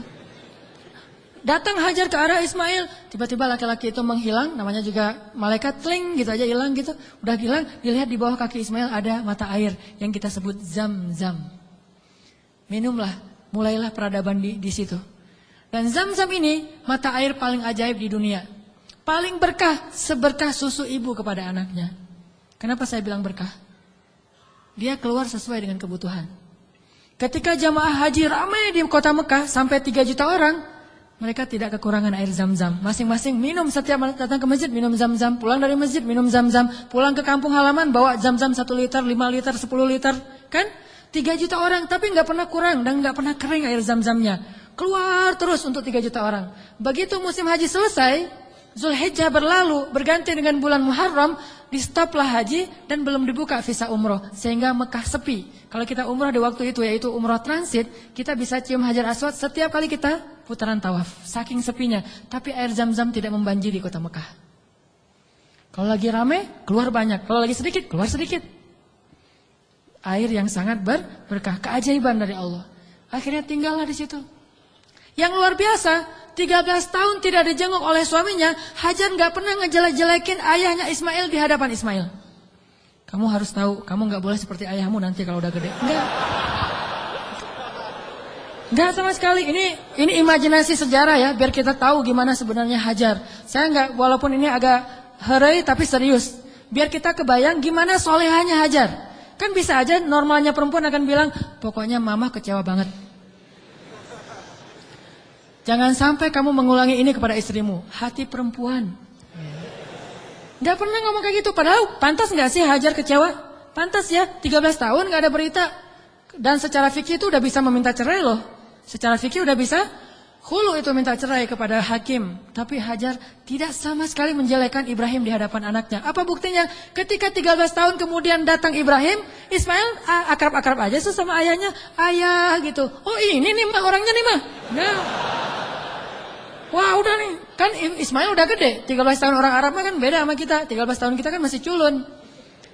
13 tahunnya orang Arab itu udah memimpin pasukan seperti Usama bin Zaid, cucunya Rasulullah, cucu angkat. Udah memimpin pasukan tuh 13 tahun usianya. Jadi udah gagah. Dan bahasa Allah itu ketika Ismail sudah berusia sebaya, artinya udah gagah gitu. Coba, Ibrahim waktu itu usianya berapa? 101 tahun. Ketemu kakek-kakek 101 tahun. Mah, yang mana orangnya? Ini. Kan bisa aja kan? Enggak. Mah, siapa itu? Itulah ayahmu Ibrahim, wahai Ismail. Ayah, langsung datang, cium tangannya. Ayah, gitu. Enggak ada seusan sama sekali. Itu hasil pendidikan Hajar yang luar biasa loh kepada anaknya. Dan bukti yang lebih berat lagi, 3 hari kemudian, Ibrahim mimpi menyembelih anaknya. Dan tahukah kita apa jawaban anak itu? Wahai ayahku tersayang. Bahasanya, ya abati. Bukan, ya terserah ayah deh. Nah, 13 tahun ditinggalin, sekarang mau nyembelih lagi. Ini bukan hasil pendidikan Ibrahim nih. Ini anak hasil pendidikan Hajar banget nih. Bukan Ibrahim yang mendidik dia, tetapi Hajar. Ibrahim mendoakan dia. Pelajarannya apa? Pendidikan anak yang paling berpengaruh itu dari ibu. Tapi doa adalah dari ayah. Rabbi habli minas solihin. Ibrahim yang mendoakan dia dari langit. Hajar yang mendidiknya di bumi. 13 tahun akhirnya kata dia, ya abati, wahai ayahku tersayang. If'al ma tu'mar. Lakukan apa yang diperintahkan kepada ayah. Satajiduni insyaallah minas sabirin. Akan engkau dapati aku termasuk orang yang bersabar. Jadi enggak mau nyusahin ayahnya dalam menjalankan perintah Allah. Dia tahu ayah yang nabi. Jadi jangan sampai ayah saya susah gara-gara saya yang enggak rela. Saya rela banget wahai ayah. Yang penting ayah taat sama Allah. Saya akan bersabar wahai ayah. Coba kalau Ismail bilang, apa enggak salah ya? Kok mimpinya aneh-aneh gitu? Pasti godaan setan deh. Gitu kan? Atau yang lebih ekstrim lagi, ayah tega, udah ninggalin mama sekarang mau nyembelih saya. Wah, ini bener nih ayah nih. Pasti ini bukan nabi dan segala macam. Enggak marah-marah sama ayahnya. Udah aja sami'na wa ata'na. Ismail lah gitu. Anak seorang siddiq, anak seorang ibu yang siddiqah, anak seorang ayah yang siddiq dan melahirkan anak juga yang siddiq. Dan itu bukan basa-basi ya, benar-benar dibawa ke sebuah jabal kurban namanya bukit di daerah Arafah. Di sana Ibrahim udah mengasah parang, golok. Ketika ngeliat golok, Ismail nggak bilang, ternyata serius ya? Kirain tadi main-main gitu. Enggak, serius. Ismail tahu, udah ditidurkan Ismail. Sebelum ditidurkan Ismail curhat dulu sama ayahnya. Ya ayah, ya abati. Abati itu panggilan lembut. Kalau yang biasa ya abi. Jadi kalau kita bilang abi itu biasa. Kalau mau lebih lembut, abati, itu lembut banget. Wahai ayahku tersayang. Ya abati. Supaya ayah tidak berat hati dalam melakukan perintah ini, tolong tutuplah wajah saya, biar ayah nggak ngelihat wajah saya. Takut kasihan. Oh ya, ditutup. Wahai ayah, tutup tubuh ayah dengan kain supaya darah saya tidak mengenai baju ayah dan dilihat oleh ibu. Nanti ibu jadi sedih. Ditutup. Wahai ayah, sampaikan salam saya ke ibu. Saya sayang sekali kepada ibu. Coba gimana hati seorang ayah? Terakhir, ayah, tajamkan pisau itu supaya memudahkan saya. Berarti yakin banget kan? Gak ada sama sekali kepikiran oleh Ismail, tenanglah ntar diganti dengan domba. Gak kepikiran. Itu mah kita yang udah yakin karena udah baca buku. Dan salah lagi baca bukunya. Buku yang kita baca tuh Ismail tiba-tiba berubah jadi domba. Terus Ismailnya kemana? Kan gitu kan bukunya? Padahal gak gitu. Ismailnya dibangunkan, dombanya keluar dari bukit terus disembelih. Bukan Ismail berubah jadi domba, tetap aja anaknya. Cuma ada dikutuk jadi domba kan? Saya kayak malin kundang. Enggak, itu mah salah dalam catatan buku sejarah. Ya ayah, sampaikan salam saya ke ibu ya. Dan tolong jangan ceritakan ini dulu kepada ibu. Padahal dia tahu ibunya soleha banget dan kuat banget. Akhirnya ditaruhlah golok itu di leher Ismail. Dan Ibrahim mengatakan Bismillah Allahu Akbar. Mau ditarik tuh. Yakin dan Allah tahu isi hati Ibrahim. Mau ditarik, Ismail udah pasrah aja. Udah ini terakhir kali saya hidup di dunia.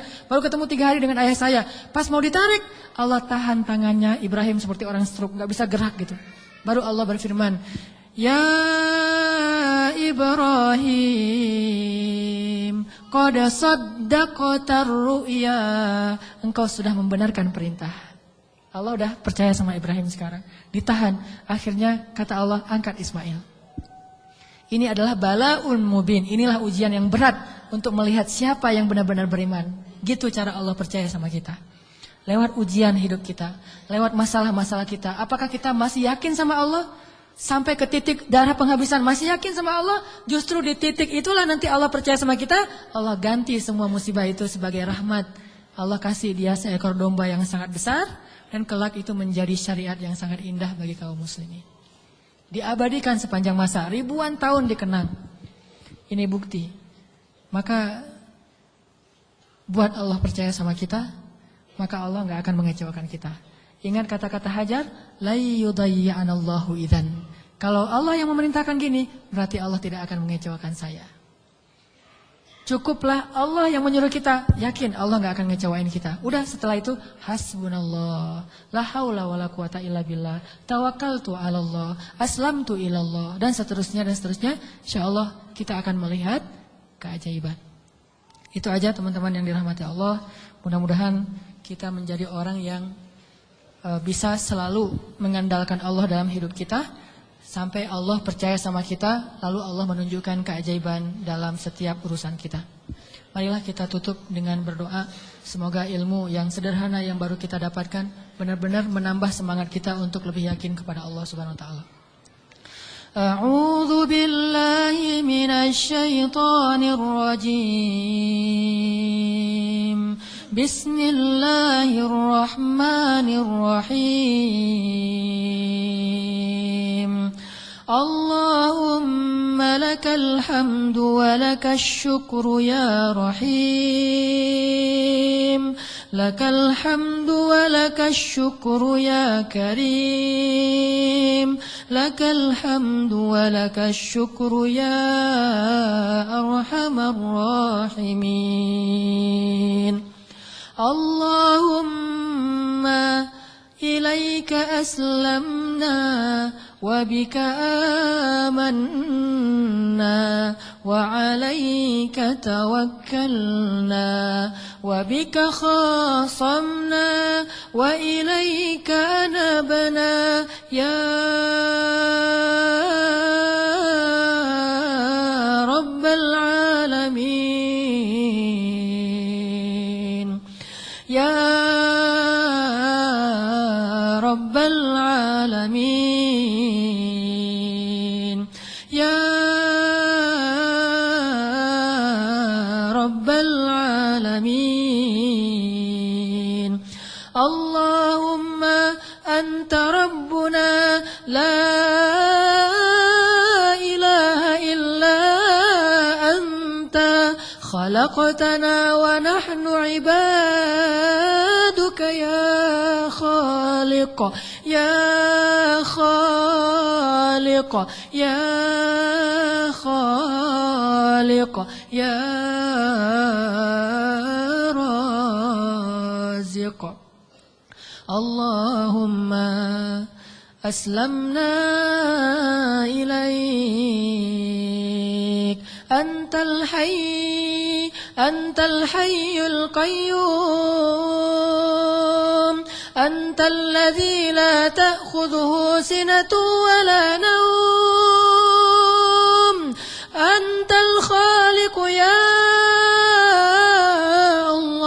الله بيدك الخير يا الله أنت الذي على كل شيء قدير Ya Allah, segala kebaikan ada di tangan-Mu ya Allah. Ya Allah, Engkaulah yang maha pemurah ya Allah. Ya Allah, Engkaulah yang maha pengasih ya Allah. Ya Allah, tidak ada yang susah dan sulit bagimu ya Allah. Engkau maha kuasa atas segala sesuatu ya Allah. Engkau hanya mengatakan kun, maka segalanya menjadi seperti kehendak-Mu ya Allah. Ma syi'ta kan wa ma lam tasya lam yakun ya Allah. Apa yang Engkau kehendaki pasti terjadi, dan apa yang tidak Engkau kehendaki tidak akan terjadi ya Allah. Kami yakin kepada kebesaran-Mu ya Allah. Kami yakin tidak ada hal yang mustahil bagimu ya Allah. Tidak ada hal yang mustahil satu pun di muka bumi ini, di langit dan di bumi bagimu ya Allah. Engkaulah yang telah menciptakan langit yang maha luas, yang bahkan kami belum tahu di mana tepi dari langit itu ya Allah. Engkaulah yang telah menciptakan bintang-bintang yang sangat banyak, bahkan kami tidak sanggup menghitung jumlahnya ya Allah. Engkaulah yang telah menciptakan setiap butir-butir yang ada di dalam tanah, yang kemudian tumbuh menjadi tanaman, menjadi pohon yang besar, lalu memberikan buah-buah yang ranum kepada kami. Engkaulah yang telah memberikan janin di dalam rahim para perempuan-perempuan yang Engkau kehendaki, yang dengan itu Engkau menciptakan manusia dengan bentuk yang sempurna. Engkaulah yang maha kuasa atas segala sesuatu ya Allah. Engkau memberikan rezeki kepada siapa yang Engkau kehendaki. Tidak ada yang bisa menghalanginya. Tidak ada seorang pun ya Allah. Engkau punya segala cara. Bahkan kadang Engkau tidak perlu cara untuk memberikan kebaikan kepada hamba-Mu. La haula wa la quwwata illa billah. Tidak ada daya dan upaya kecuali Engkau ya Allah. Tidak ada daya dan upaya bagi kami kecuali dengan pertolongan dari-Mu ya Allah. Iyyaka na'budu wa iyyaka nasta'in. Wa iyyaka nasta'in. Wa iyyaka وإياك نستعين.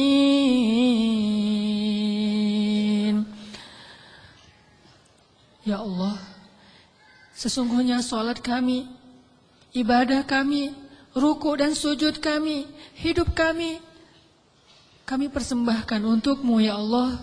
Ajarkan kami untuk tulus dalam mengatakan kalimat yang mulia itu ya Allah, sehingga benar-benar kami menyerahkan hidup dan mati kami kepadamu ya Allah.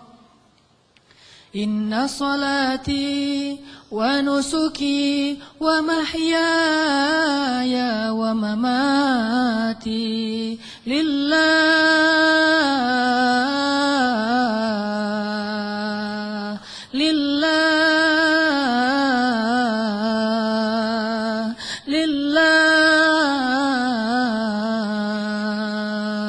wa mahyaya wa mamati lillahi rabbil alamin.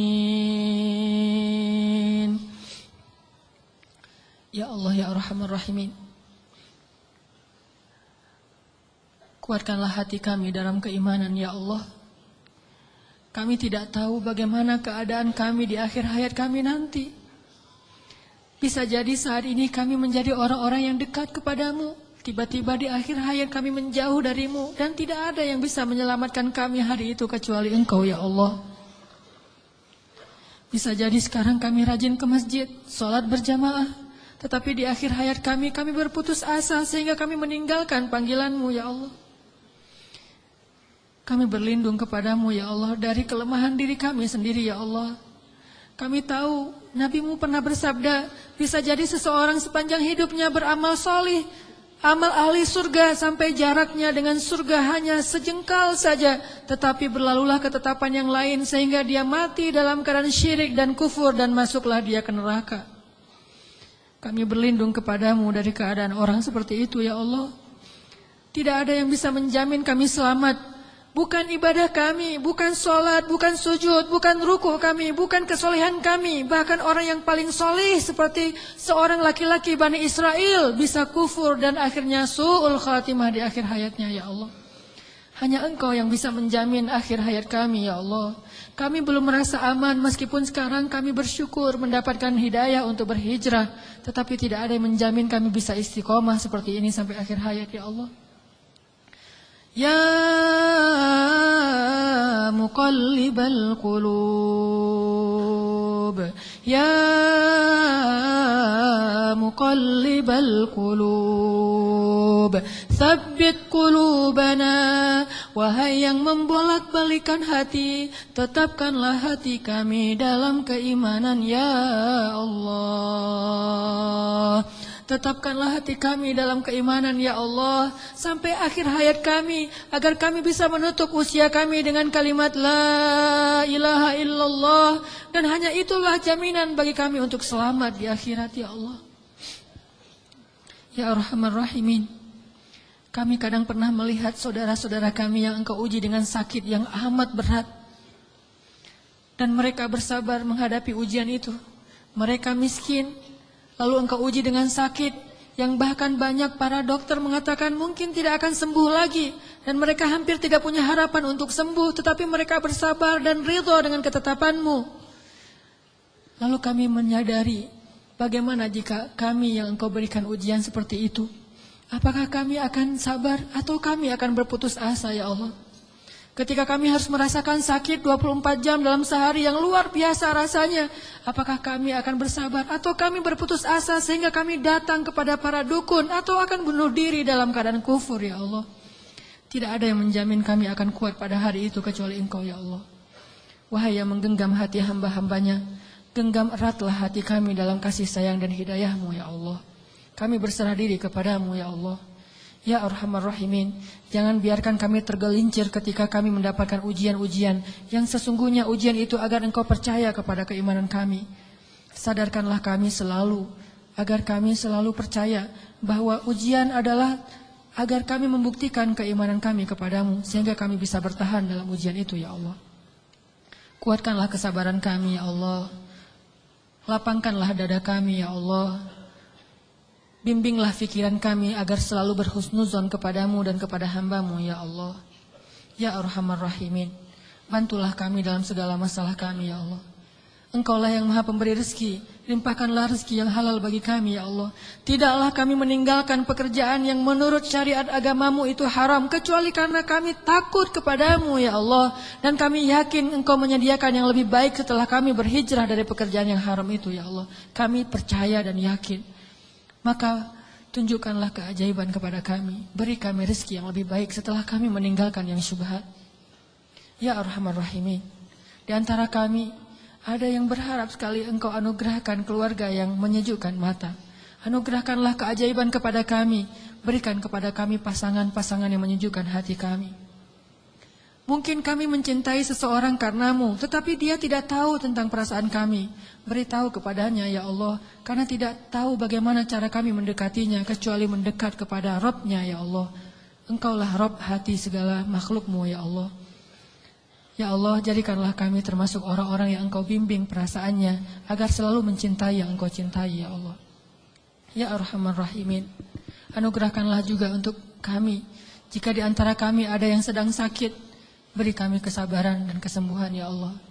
Jika di antara kami ada yang telah wafat, maka rahmatilah saudara kami yang telah kembali kepadamu ya Allah. Ya Arhamar Rahimin, ampunkanlah dosa ayah dan ibu kami ya Allah. Bagaimanapun juga, karena jerih payah, keringat, darah, air mata mereka, kami tumbuh menjadi orang yang seperti sekarang ini ya Allah. Menjadi orang yang insya Allah dengan seizinmu menjadi orang yang bahagia ya Allah. Karena perjuangan orang tua kami lah akhirnya kami bisa hidup layak ya Allah. Walaupun kami sering mengkufur dan mengingkari kebaikan orang tua kami ya Allah. Ya Arhamar Rahimin, kami tidak sanggup membalas kebaikan orang tua kami. Kami hanya mampu mendoakan kebaikan untuk mereka ya Allah. Ampunkanlah dosa ibu kami ya Allah. Ampunkanlah dosa ayah kami ya Allah. Ampunkanlah dosa guru-guru kami ya Allah. Ampunkanlah dosa pasangan kami, suami dan istri kami ya Allah. Ampunkanlah dosa anak-anak kami ya Allah. Ya Arhamar Rahimin, tunjukkanlah mujizat-Mu untuk kaum muslimin di Gaza. Tunjukkanlah mujizat-Mu untuk kaum muslimin di Palestina. Tunjukkanlah pertolongan-Mu seperti Engkau menolong Ahlu Badar dengan menurunkan ribuan malaikat kepada kaum muslimin di Suriah ya Allah. Tidak sulit bagimu untuk menolong saudara-saudara kami yang ada di Suriah. Senjata-senjata orang kafir tidak ada apa-apanya dibandingkan kebesaran-Mu ya Allah. Kami percaya kepada kemahaagungan dan kekuatan-Mu yang tidak ada bandingannya ya Allah. Engkau dengan mudah menghancurkan pasukan Ahzab. Engkau dengan mudah membobol benteng-benteng Konstantinopel. Engkau dengan mudah menghancurkan orang-orang kafir di padang Badar. Engkau dengan mudah menghancurkan benteng-benteng Yahudi di Khaybar. Mudah bagimu ya Allah. Sangat mudah bagimu untuk menghancurkan orang-orang yang memusuhi kaum muslimin. Tapi kami sadar, jika Engkau memberikan ujian kepada kaum muslimin hari ini, sesungguhnya Engkau menginginkan agar kami menunjukkan persaudaraan di antara kami. Agar kaum muslimin yang ada di Indonesia berempati dan mereka mau membantu saudaranya di Palestina, Suriah, Irak, Yaman dan seluruh dunia ya Allah. Engkau ingin menghubungkan hati-hati kaum muslimin dengan ujian ini. Kami tahu ya Allah. Tetapi kami tetap berharap bantuan dan kasih sayang-Mu ya Allah. Sadarkanlah kaum muslimin. Mungkin tidak banyak berita yang menyiarkan tentang keadaan saudara kami di Suriah. Tetapi hati kami tidak tertutup untuk mereka ya Allah. Ajarkanlah kaum muslimin untuk menyayangi saudaranya seperti satu jasad ya Allah. Berikanlah kemampuan kami untuk bisa membantu kaum muslimin di seluruh dunia. Dan bantulah kaum muslimin di seluruh dunia dengan kesabaran, dengan ketabahan, dengan kekuatan dari-Mu ya Allah. Kami yakin mungkin Engkau lebih mencintai orang-orang di Palestina daripada kami, sehingga Engkau mengambil nyawa mereka dalam keadaan syahid. Maka sayangilah kami seperti mereka, sehingga Engkau kelak memberikan kami pahala syahid karena kami menolong mereka ya Allah. Rabbana zalamna anfusana wa illam taghfir lana wa tarhamna lanakunanna minal khasirin. Maafkanlah kami ya Allah, jika selama ini kami masih ragu kepadamu ya Allah. Kami masih bimbang dan ragu kepada kebesaran-Mu ya Allah. Mulai sekarang kami akan belajar yakin kepadamu, belajar selalu mengandalkan-Mu dalam segala urusan kami. Kami tidak akan bergantung kepada makhluk. kami bergantung kepadamu. Kalaupun kami menggunakan makhluk, kami bekerja sama dengan manusia, itu karena perintahmu, bukan karena kami ragu kepadamu, ya Allah. Rabbana atina fid dunya hasanah, wa fil akhirati hasanah, wa qina adzabannar. Ya Allah, jadikanlah kami laki-laki yang selalu percaya kepada kebesaran-Mu. Anugerahkanlah kepada kami istri seperti Hajar. Anugerahkanlah kepada kami anak laki-laki seperti Ismail. Dan anugerahkanlah kepada kami suami seperti Ibrahim. Anugerahkanlah kepada kami orang-orang yang selalu percaya kepadamu. Dan jadikanlah kami termasuk di antara orang-orang yang beriman. Ya Rabbana, beri kami hasanah di dunia, hasanah di akhirat, dan jauhkanlah kami dari api neraka. Alhamdulillahirrabbilalamin. Teman-teman yang dirahmati Allah, setelah kajian ini, oleh-oleh yang kita bisa bawa pulang, selalulah mengandalkan Allah dan bersabarlah dengan ujian. Buat Allah percaya kepada kita, kemudian tunggulah keajaiban terjadi dalam kehidupan kita. Mudah-mudahan ilmu yang malam ini kita dapatkan benar-benar mengubah kehidupan kita menjadi lebih baik, memperbaiki keimanan kita, memperbaiki akhlak kita. Barakallahu fiikum, subhanakallahumma wa bihamdika.